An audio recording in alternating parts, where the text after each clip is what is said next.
कुंज बिहारी जय राधा माधवा। कुंज बिहारी जय गोपीजन वल्लभा।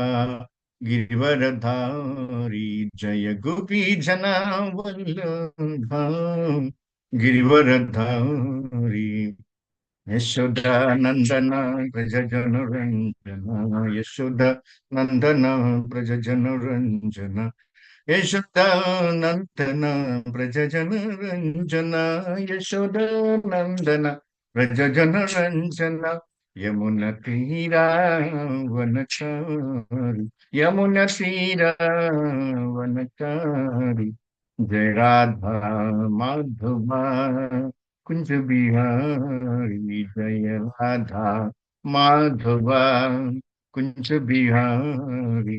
जय श्री कृष्ण चैतन्य प्रभु नित्यानंद।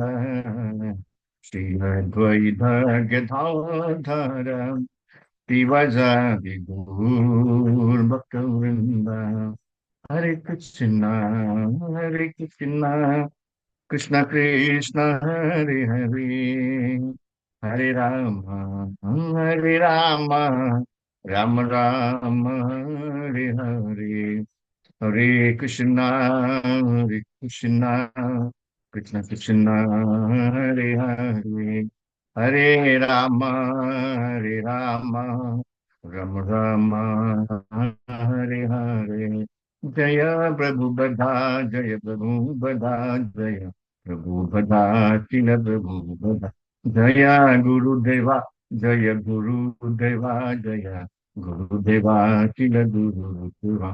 जय गुरु हरि बोल हरि बोल हरि बोल। निताय गुरु हरि बोल निताय गुरु हरि बोल हरि बोल हरि बोल। निताय गुरु हरि बोल। हरे कृष्णा। श्री वल्लभेधि वरदेधि दया परेधि भक्त प्रियेधि भवलुंधन कोविदेधि नादेधि नागशयनेधि जगन्निवासेधि आलापिनं प्रतिदिनं कुरु मां मुकुन्द। जयतु देवौ देवकी नन्दनोऽयं।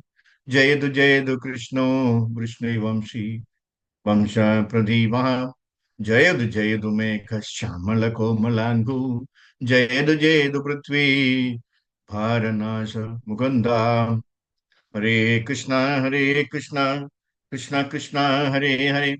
हरे राम राम राम हरे हरे। हरे कृष्णा कृष्णा कृष्णा हरे हरे। हरे राम राम राम हरे हरे। ओम नमो भगवते वासुदेवाय। ओम नमो भगवते वासुदेवाय। ओम नमो भगवते വാസുദേവായ. ഹരേ കൃഷ്ണ. മറ്റൊരു സത്സംഗത്തിലേക്ക് എല്ലാവർക്കും സുസ്വാഗതം. ഇന്ന് നമ്മള് അധ്യായം ശ്രീ ഭഗവത്ഗീത യഥാരൂപം അധ്യായം 15 പുരുഷോത്തമ യോഗം. അതില് ആദ്യത്തെ ശ്ലോകം 15.1. 15-ലെ ഒന്നാമത്തെ ശ്ലോകം. ഹരേ കൃഷ്ണ. ശ്രീ ഭഗവാനുവാച ഊർധ്വമൂലമധഃ മശ്വദ്ധം പ്രാഹുരവ്യയം ഛന്ദാംസി യസ്യ പർണാനി യസ്തം വേദ സ വേദവിദ്. ശ്രീ ഭഗവാനുവാച ഊർധ്വമൂലമധഃ മശ്വദ്ധം പ്രാഹുരവ്യയം ഛന്ദാംസി യസ്യ പർണാനി യസ്തം വേദ സ വേദവിദ്. ശ്രീ ഭഗവാനുവാച ഊർധ്വമൂലമധഃ മശ്വദ്ധം പ്രാഹുരവ്യയം ഛന്ദാംസി യസ്യ പർണാനി യസ്തം വേദ സ വേദവിദ്. പരമദിവ്യോത്തമ പുരുഷൻ പറഞ്ഞു, വേരുകൾ മേൽപോട്ടും ശാഖകൾ കീഴ്പോട്ടുമായിട്ട് അക്ഷയമായൊരു അശ്വത്ഥമുണ്ട്. അതിന്റെ ഇലകളാണ് വേദമന്ത്രങ്ങൾ. ഈ വൃക്ഷം എന്തെന്ന് അറിയുന്നവനത്രേ വേദജ്ഞൻ. ശ്രീല പ്രഭുപാദ് കി ജയ്. ഭാവാർത്ഥം ഭാവാർത്ഥം ജയ ശ്രീല പ്രഭുപാദ്.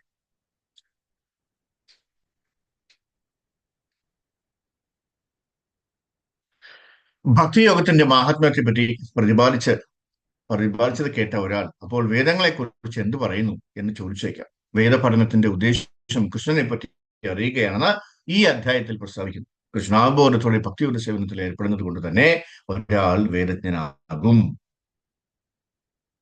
ഭൗതിക ബന്ധങ്ങളെയാണ് ഇവിടെ അരയാൽ വൃക്ഷത്തോട് ഭൂമിച്ചിരിക്കുന്നത്. ഫലോദിഷ്ട കർമ്മങ്ങളിൽ ഏർപ്പെടുന്നവരെ സംബന്ധിച്ചിടത്തോളം ഈ വൃക്ഷത്തിന് നാശമില്ല. ഒരു ശാഖയിൽ നിന്ന് മറ്റൊന്നിലേക്കായി അവർ സഞ്ചരിച്ചുകൊണ്ടിരിക്കും. ഈ ഭൗതിക ലോകമാകുന്ന വൃക്ഷത്തിന് അതിരില്ല. ഇതിൽ ആസക്തരായവർക്ക് മോചനവുമില്ല. ആത്മോന്നതിയെ ലക്ഷ്യമാക്കുന്ന വേദസൂക്തങ്ങൾ ഇതിന്റെ ഇലകൾ എന്ന് പറയപ്പെടുന്നു. ബ്രഹ്മാവിന്റെ ഇരിപ്പിടത്തിൽ നിന്ന് ആരംഭിക്കുന്നത് കൊണ്ട് ഇതിന്റെ വേരുകൾ മുകളിലേക്കാണെന്ന് പറയുന്നു. വിശ്വത്തിലെ അത്യുന്നത ഗ്രഹമാണല്ലോ ബ്രഹ്മലോകം. അനശ്വരമെന്ന് പറയപ്പെടുന്ന ഈ മായാവൃക്ഷത്തെ അറിയാൻ കഴിഞ്ഞാൽ മനുഷ്യന് അതിൽ നിന്ന് മുക്തനാവാം. ഈ മോചനത്തിന്റെ പ്രക്രിയ എങ്ങനെയെന്ന് നോക്കാം. ഭൗതിക ബന്ധങ്ങളിൽ നിന്ന് വിട്ടുപോകാൻ പല വഴികളുണ്ടെന്ന് മുൻ അധ്യായങ്ങളിൽ പറഞ്ഞുവല്ലോ. ഭഗവത് ഭക്തി സേവനമാണ് അവയിൽ അത്യുത്തമമെന്ന് 13-ാം അധ്യായം സ്പഷ്ടമാക്കുകയും ചെയ്തു. ഭൗതിക പ്രവർത്തനങ്ങളിൽ വിദഗ്ധിയും ആധ്യാത്മികമായ ഭഗവത് സേവനത്തിൽ ആസക്തിയുമാണ് ഈ ഭക്തിയുടെ സേവന പദ്ധതിയുടെ അടിസ്ഥാന തത്വങ്ങൾ. ഭൗതിക ലോകത്തോടുള്ള ആകർഷണത്തെ ഒഴിവാക്കുന്ന അത് എങ്ങനെയെന്ന് ഇവിടെ ആദ്യമായി തന്നെ വിവരിക്കുന്നു. ഭൗതികതയിലെ അത്യുന്നത തലത്തിൽ ഭൗതിക അസ്തിത്വത്തിന്റെ വേര് മേൽപോട്ട് വളരുന്നു എന്നതുകൊണ്ട് സൃഷ്ടിയിലെ അത്യുന്നത തലത്തിൽ നിന്ന് സമഗ്ര ഭൗതിക സത്തയിൽ നിന്നാണ് അതിന്റെ ആരംഭം എന്ന് സാരം.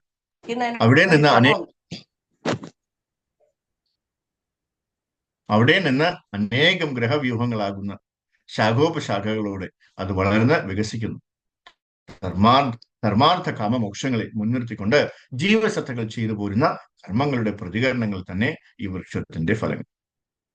ഓം അജ്ഞാനത്തിമിരന്തശ്യ ജനാചനാശലാഖയാ ചക്ഷുരുന്മേലസ്മൈ ശ്രീ ഗുരുവേ നമഃ. നമാവോം വിഷ്ണുപദായ കൃഷ്ണപുസ്തകത്തിൽ ശ്രീമതി സ്വാമി നമനി നമാചരിപത്തായത്തെ കുറികെടുത്താം. നമാവോം വിഷ്ണുപദായ കൃഷ്ണപ്രസ്ഥായ ഭൂതലേ ശ്രീമതി ഭക്തിവേദാന്ത സ്വാമിനി നാമിനി. നമസ്തേ സരസ്വതി ദേവി ഗൗരിവാണി പ്രചാരിണി വിശ്വസ്വനിവാദി പശ്ചാത്തധാരണ. जय श्री कृष्ण चैतन्य प्रभु नित्यानंद श्री अद्वैत गदाधर शिवाचार्य गौर भक्तवृंद. हरे कृष्णा कृष्ण कृष्ण हरे हरे हरे राम राम राम हरे हरे. ഹരി ഓം തത്സത്. ഹരേ കൃഷ്ണ. നല്ലൊരു ശ്ലോകമാണ് ഇന്നത്തത്. 15-ലെ 1-ാമത്തെ ശ്ലോകം. ഊർധ്വമൂലം അധശാഖം.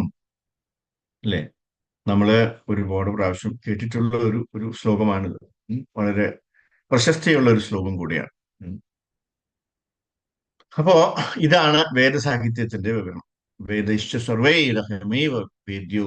അല്ലെ, 15-ാമത്തെ അധ്യായത്തിൽ 15-ാമത്തെ ശ്ലോകം പറയും. അതിൽ അത് വിവരിക്കുന്നുണ്ട്. വേദം എന്നാൽ അറിവ്. അല്ലെ, ആദ്യമായിട്ട് ആദ്യത്തെ പാവർത്തത്തിൽ ആദ്യം പറഞ്ഞതാണ് വേദം എന്നാൽ അറിവ്. വേത്തി വേദ വിദാജ്ഞാനേ വിദ്ധാതു.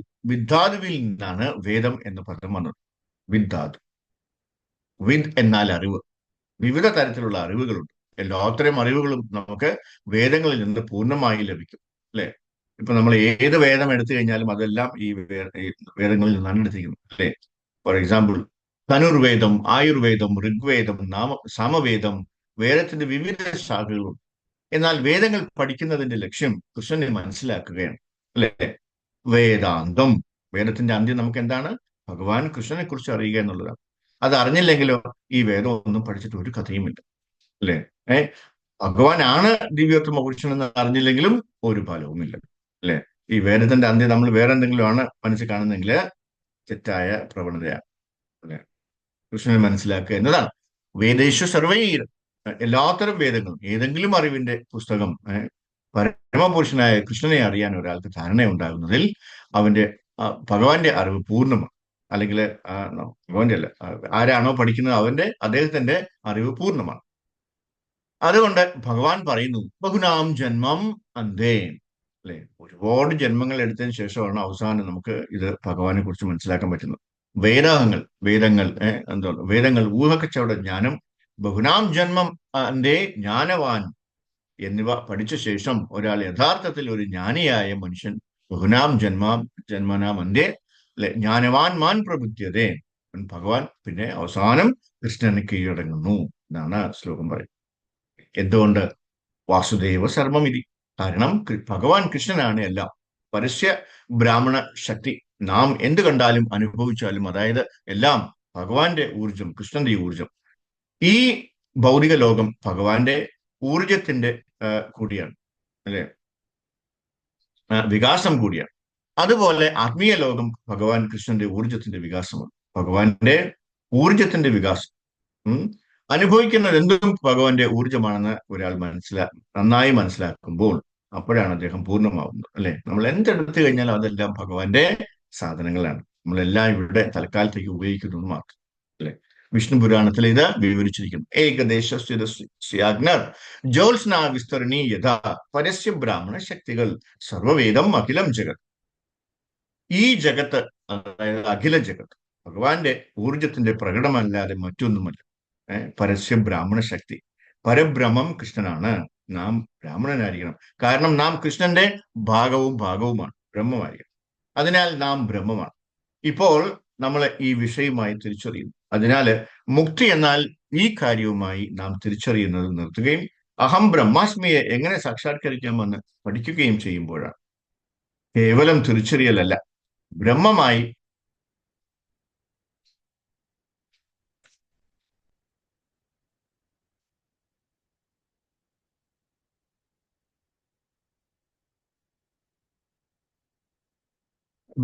അല്ല, ബ്രഹ്മമായി എന്താണ് നമ്മളെ ആ, വർത്തിക്കുക, അല്ലെ? ബ്രഹ്മം ആ, അത് അറിവിന്റെ പൂർണ്ണതയാണ്, വെറുതെ ഗ്രഹിക്കുന്നതല്ല. ഉദാഹരണത്തിന് ഒരു വ്യക്തിയെ പോലെ നമ്മൾ ചിലപ്പോൾ പറയും നമ്മൾ ഇന്ത്യക്കാരനാണ്, അല്ലെ?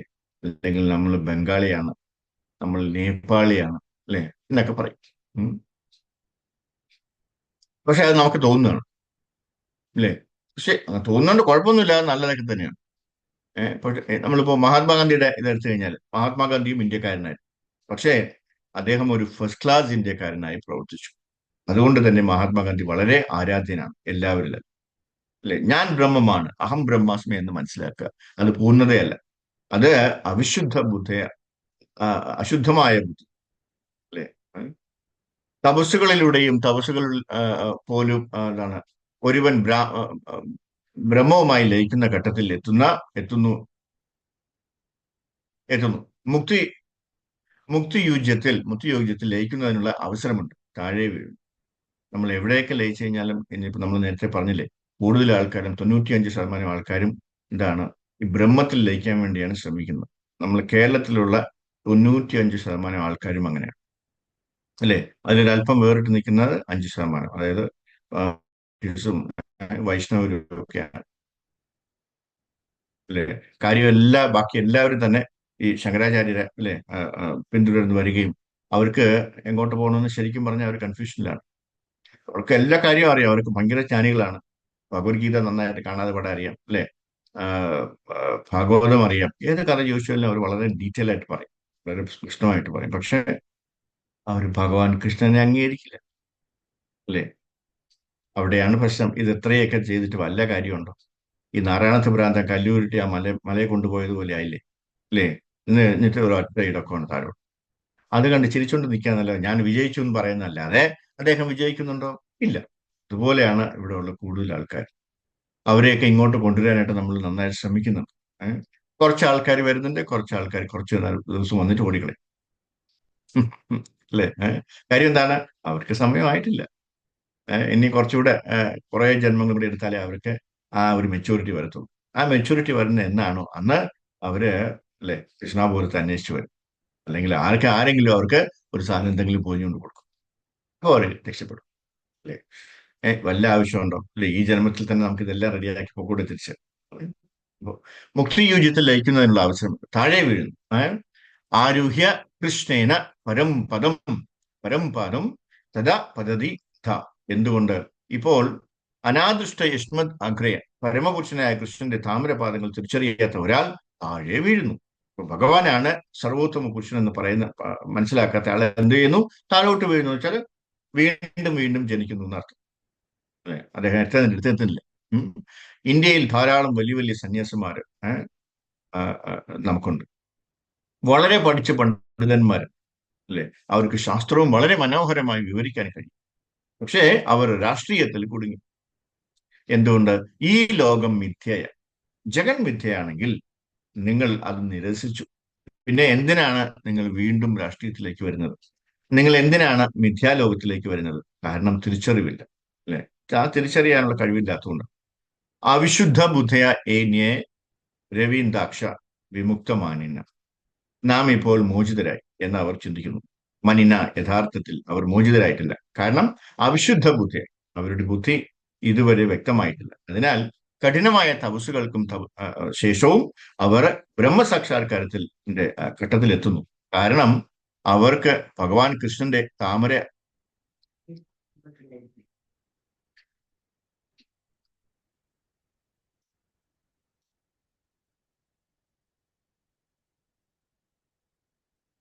ഹരേ കൃഷ്ണ.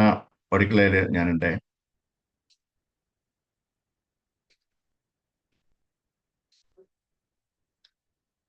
തപസ്സുകൾക്കും ശേഷവും അവർ ബ്രഹ്മസാക്ഷാത്കാരത്തിന്റെ ഘട്ടത്തിലെത്തുന്നു. കാരണം അവർക്ക് കൃഷ്ണന്റെ താമരയെക്കുറിച്ചുള്ള ബോധമില്ല.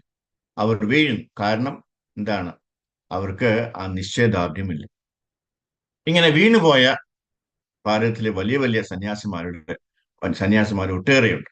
എന്നാൽ മായാവാദി സമ്പ്രദായം അവർ ഈ ലോകത്തെ മിഥ്യയായി കണക്കാക്കുന്നുവെന്ന് നമുക്കറിയാം. ബ്രഹ്മസത്യൻ ജഗൻ മിഥ്യ.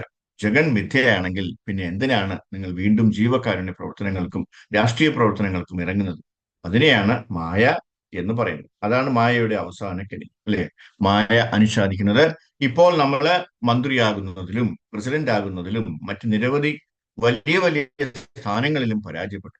ഇപ്പോൾ നമ്മൾ ബ്രാഹ്മണനാണ്. നിങ്ങൾ ഇതിനകം ബ്രഹ്മമാണ്. ലളിതമായി നിങ്ങൾ മനസ്സിലാക്കണം. ഇത്രയുള്ളൂ. അതാണ് അറിവ്. അല്ലാതെ ഞാൻ ആണ് എന്ന് വിചാരിക്കരുത്. ബ്രഹ്മസാക്ഷാത്കാരം ഞാൻ ഈ ശരീരമല്ല എന്നാണ്. ഇത്രയും കാലം ഒരാൾ ഈ ശരീരവുമായി താതാത്മ്യം പ്രാപിച്ചതിനാൽ അവൻ മൃഗത്തെക്കാൾ മികച്ചവനാണ്. അപ്പോ ആരാണോ ഞാനാണ് ഈ ശരീരമാണെന്ന് വിചാരിക്കുന്നത് അവരെല്ലാവരും മൃഗതുല്യരാണെന്നാണ് ഇവിടെ പറഞ്ഞിരിക്കുന്നത്, അല്ലെ? അതാണ് ആദ്യപാഠം. ഭഗവത്ഗീതയുടെ തുടക്കത്തിൽ ഭഗവാൻ പറയുന്നു, ദേഹിനോസ്മൻ യഥാ ദേഹേ കൗമാരം യൗവനം ജര തഥാ ദേഹാന്തര പ്രാപ്തി. ദേഹിയും ദേഹിനും, അല്ലെ? അത് ബ്രഹ്മസാക്ഷാത്കാരത്തിന്റെ പ്രാഥമികമായ അറിവാണ്. എന്നാൽ നിങ്ങൾ നമ്മുടെ ബ്രാഹ്മണ സാക്ഷാത്കാരത്തിൽ ഉറച്ചു നിൽക്കുന്നുണ്ടെങ്കിൽ അതാണ് പരഭക്തി, അല്ലെ? ബ്രഹ്മഭൂത പ്രസന്നാത്മാ ന ശുചിതി ന കാംക്ഷതി സമസർവേഷു ഭൂതേഷു മദ്ഭക്തിം ലഭതേ പരാം എന്നാണ് 18ാമത്തെ അധ്യായത്തില് അവസാനിക്കുന്നതിന് മുമ്പ് ഭാഗം പറയുന്ന. യഥാർത്ഥത്തിൽ ഒരാൾ ശാരീരികമായ ജീവിത സങ്കല്പത്തിൽ നിന്ന് മോചിതനാകുകയും അവൻ എല്ലായിടത്തും ആത്മീയ സത്വം കാണുകയും ചെയ്യുമ്പോൾ സമസർവേഷു ഭൂതേഷു, അല്ലെ? പണ്ഡിത സമദർശനം. അപ്പോൾ അവൻ ബ്രഹ്മത്തിന്റെ പ്രവർത്തനങ്ങളിൽ സ്ഥിതി ചെയ്യാം. ഭക്തിയോഗം ബ്രഹ്മത്തിന്റെ പ്രവർത്തനമാണ്. മായാവാദി തത്വചിന്തകൾ ബ്രഹ്മസാക്ഷാത്കാരത്തിന് ശേഷമാണ് യഥാർത്ഥ പ്രവർത്തനം ആരംഭിക്കുന്നത്. അതാണ് ബ്രഹ്മപ്രവർത്തനം. അതാണ് ഭക്തിയോഗം. ഭഗവാൻ കൃഷ്ണൻ പരംബ്രഹ്മനാണ്. നമ്മള് ഭഗവാന്റെ ഭാഗവും, അല്ലെ, പാർട്ട് ആൻഡ് പാഴ്സലാണ്. സ്വാഭാവികമായും നമ്മൾ ബ്രഹ്മമാണ്. കാരണം സ്വർണത്തിന്റെ ഭാഗവും പാർസലും സ്വർണമായിരിക്കണം, അല്ലെ? സ്വർണത്തിൽ നിന്ന് ഒരല്പം ഭാഗം വെട്ടി മാറ്റി എടുത്തു കഴിഞ്ഞാൽ അതും സ്വർണം തന്നെയാണ്, അല്ലെ? പക്ഷെ അത് മറ്റേ ഈ ഒറിജിനൽ ആയിട്ടുള്ളതിൽ നിന്ന് എടുത്തതിൽ നിന്നുള്ള അത് ഒരുപോലെയാണോ? അല്ല, വെയിറ്റ് വ്യത്യാസം, അല്ലെ? ഭാഗം ഒരിക്കലും മൊത്തത്തിൽ തുല്യമല്ല. അതുകൊണ്ട് ഭഗവാൻ ഭക്തിയോഗയെ കുറിച്ച് വിവരിച്ചിട്ടുണ്ട്. ഇപ്പോൾ ഭഗവാൻ ഈ ഭൗതിക ലോകത്തിന്റെ പ്രവർത്തനങ്ങളെ കുറിച്ചാണ് വിവരിക്കുന്നത്, അല്ലെ? ത്രൈഗുണ്യ വിഷയ ഭൗതിക ലോകം. ഭൗതിക ലോകത്തിന്റെ പ്രവർത്തനങ്ങൾ അർത്ഥമാക്കുന്നത് അവസാനം നമ്മൾ മുക്തി നേടുകയും വീട്ടിലേക്ക് മടങ്ങുകയും ദൈവത്തിലേക്ക് മടങ്ങുകയും ചെയ്യുന്നത് പോലെ, അല്ലെ? വിവിധ തരത്തിൽ പ്രവർത്തിക്കണം. അതാണ് ഈ ഭൗതിക ലോകത്തിന്റെ യഥാർത്ഥ പ്രവർത്തനം. മൃഗങ്ങളെ പോലെ അതിനാൽ ഈ ഭൗതിക പ്രവർത്തിക്കുകയല്ല, അല്ലെ? മൃഗങ്ങൾ എന്താ ചെയ്യുന്ന? അവർ ഭക്ഷണം കഴിക്കുന്നു, ഉറങ്ങുന്നു, ഇണചേരുന്നു, അല്ലെ? അക്രമികളെ ആക്രമിക്കുന്നു. അതിനാൽ ഈ ഭൗതിക ലോകം ഇപ്പോൾ വിവരിച്ചിരിക്കുന്നത് മുകളിൽ വേരുള്ള ഒരു ആൽമരവുമായി താരതമ്യപ്പെടുത്തുമ്പോൾ ഊർധ്വമൂലം മതംസാകും, അല്ലെ? അതിനർത്ഥം ഈ ഭൗതിക ലോകം ആത്മീയ ലോകത്തിൽ നിന്നാണ് സൃഷ്ടിച്ചപ്പെട്ടിരിക്കുന്നത്. അപ്പൊ ഈ ഭൗതിക ലോകം എവിടെ നിന്നാണ്? ആത്മീയ ലോകത്തിൽ നിന്നാണ് താഴോട്ട് വന്നിരിക്കുന്നത്. ഏകോ നാരായണ ആസിത്. ആത്മീയ ലോകത്ത് എപ്പോഴും നാരായണനുണ്ട്. ശങ്കരാചാര്യർ പോലും അദ്ദേഹം പറയുന്നു, നാരായണ അവ്യക്താത് പരാ. ആത്മീയ ലോകത്തിന് ഈ ഭൗതിക ലോകവുമായി യാതൊരു ബന്ധവുമില്ല.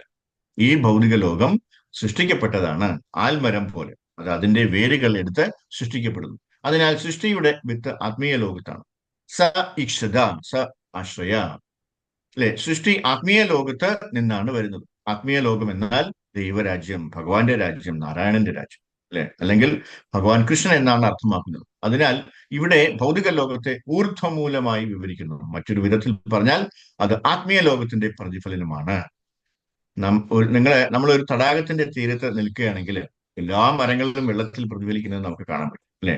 അപ്പൊ തടാകത്തിന്റെ തീരത്താണ് യഥാർത്ഥ വൃക്ഷം. പ്രതിഫലനം താഴോട്ടാണ്. മരത്തിന്റെ മുകൾ ഭാഗം താഴ്ന്നു കിടക്കും. അതിനാൽ ഈ ഭൗതിക ലോകത്തെ ആ പ്രതിഫലനവുമായി താരതമ്യം ചെയ്യുന്നു, അല്ലെ. അത് എന്താണ്? പ്രതിഫലനം, ഛായ, അല്ലെ, അല്ലെങ്കിൽ നിഴല് എന്ന് നമുക്ക് വേണമെങ്കിൽ പറയാം. ബ്രഹ്മസംഹിതയിലും പറയുന്നു, സൃഷ്ടിസ്ഥിതി പ്രളയ സാധന ശക്തിയേക ഛായേവയസ്യ ഭുവനാനി. ഇതാണ് വിഭാതി ദുർഗ. ഈ ഭൗതിക ലോകത്തിന്റെ മേൽനോട്ടത്തിലുള്ള ആ, ദേവത ആരാണ്? ദുർഗാദേവി, അല്ലെ. ദുർഗാശക്തിയാണ്. അതിനാൽ ആ, ആ, എന്താണ് അദ്ദേഹം ഭഗവാൻ സൃഷ്ടിക്കുന്നു. അവര് ഈ ഭൗതിക ലോകത്തെ സൃഷ്ടിക്കുന്നു. സൃഷ്ടിസ്ഥിതി പ്രളയ സാധന ശക്തി രേഖ ഭഗവാൻ കൃഷ്ണന്റെ ഊർജമാണ്. ഭഗവത്ഗീതയിലും കൃഷ്ണൻ പറയുന്നു, ഭൂമി രബോ നലോ വായു, അല്ലെ, 7ാമത്തെ അധ്യായത്തിൽ. ഈ ഭൗതിക ഊർജം ഭഗവാന്റെ ഊർജമാണ്. ഊർജം എല്ലായ്പ്പോഴും സ്ത്രീലിംഗവുമായി താരതമ്യം ചെയ്യപ്പെടും. ഊർജ ഊർജസ്വലമായത് എല്ലായ്പ്പോഴും പുരുഷഭാഗവുമായി താരതമ്യം ചെയ്യും, അല്ലെ. പുരുഷഭാഗവും സ്ത്രീഭാഗവും ഭഗവത്ഗീതയിലും ഭഗവാൻ പറഞ്ഞു, അഹം ബീജപ്രദാപിത. അതിനാൽ ഭഗവാൻ വിത്ത് നൽകുന്ന പിതാവാണ്, അല്ലെ. അപ്പൊ എന്തിന്റെയും വിത്ത് എവിടുന്നാണ് വരുന്നത്? ഭഗവാനിൽ നിന്നാണ് വരുന്നത്, അല്ലെ. നൽകുന്ന പിതാവാണ്. ബീജോഹം സർവഭൂതാനാം, 7ാമത്തെ അധ്യായത്തിലും ഭഗവാൻ പറയുന്നു. അതുകൊണ്ട് ഭഗവാൻ ഈ ഭൗതിക ലോകത്തിന്റെ ആദിമ ബീജമാണ്. അവിടെ നിന്ന് ആത്മീയ ലോകത്ത് നിന്ന് അത് വികസിച്ചു, അല്ലെ. അപ്പൊ ഇതെല്ലാം എവിടുന്നാ വന്നത്? ആത്മീയ ലോകത്തു നിന്നാണ് വന്നത്. എല്ലാം എവിടുന്നാ വന്നത്? ഭഗവാനിൽ നിന്നാണ് വന്നത്, അല്ലെ. എല്ലാത്തിന്റെയും ബീജം ആരാ നൽകിയത്? ഭഗവാനാണ് നൽകിയത്. ഊർധ്വമൂലം അധശാഖം അശ്വത്ഥം പ്രാഹുരവ്യയം, അല്ലെ. അവ്യയം, നിത്യം, അതായത് നിത്യമായിട്ടുള്ളത്. ഈ ഭൗതിക ഊർജവും ശാശ്വതമാണ്. പരമപുരുഷനായ ഭഗവാന്റെ 3 തരത്തിലുള്ള ഊർജങ്ങളുണ്ട്, അല്ലെ. ഭൗതിക ഊർജം, ആത്മീയ ഊർജം, നാമമാത്ര ഊർജം, അല്ലെ.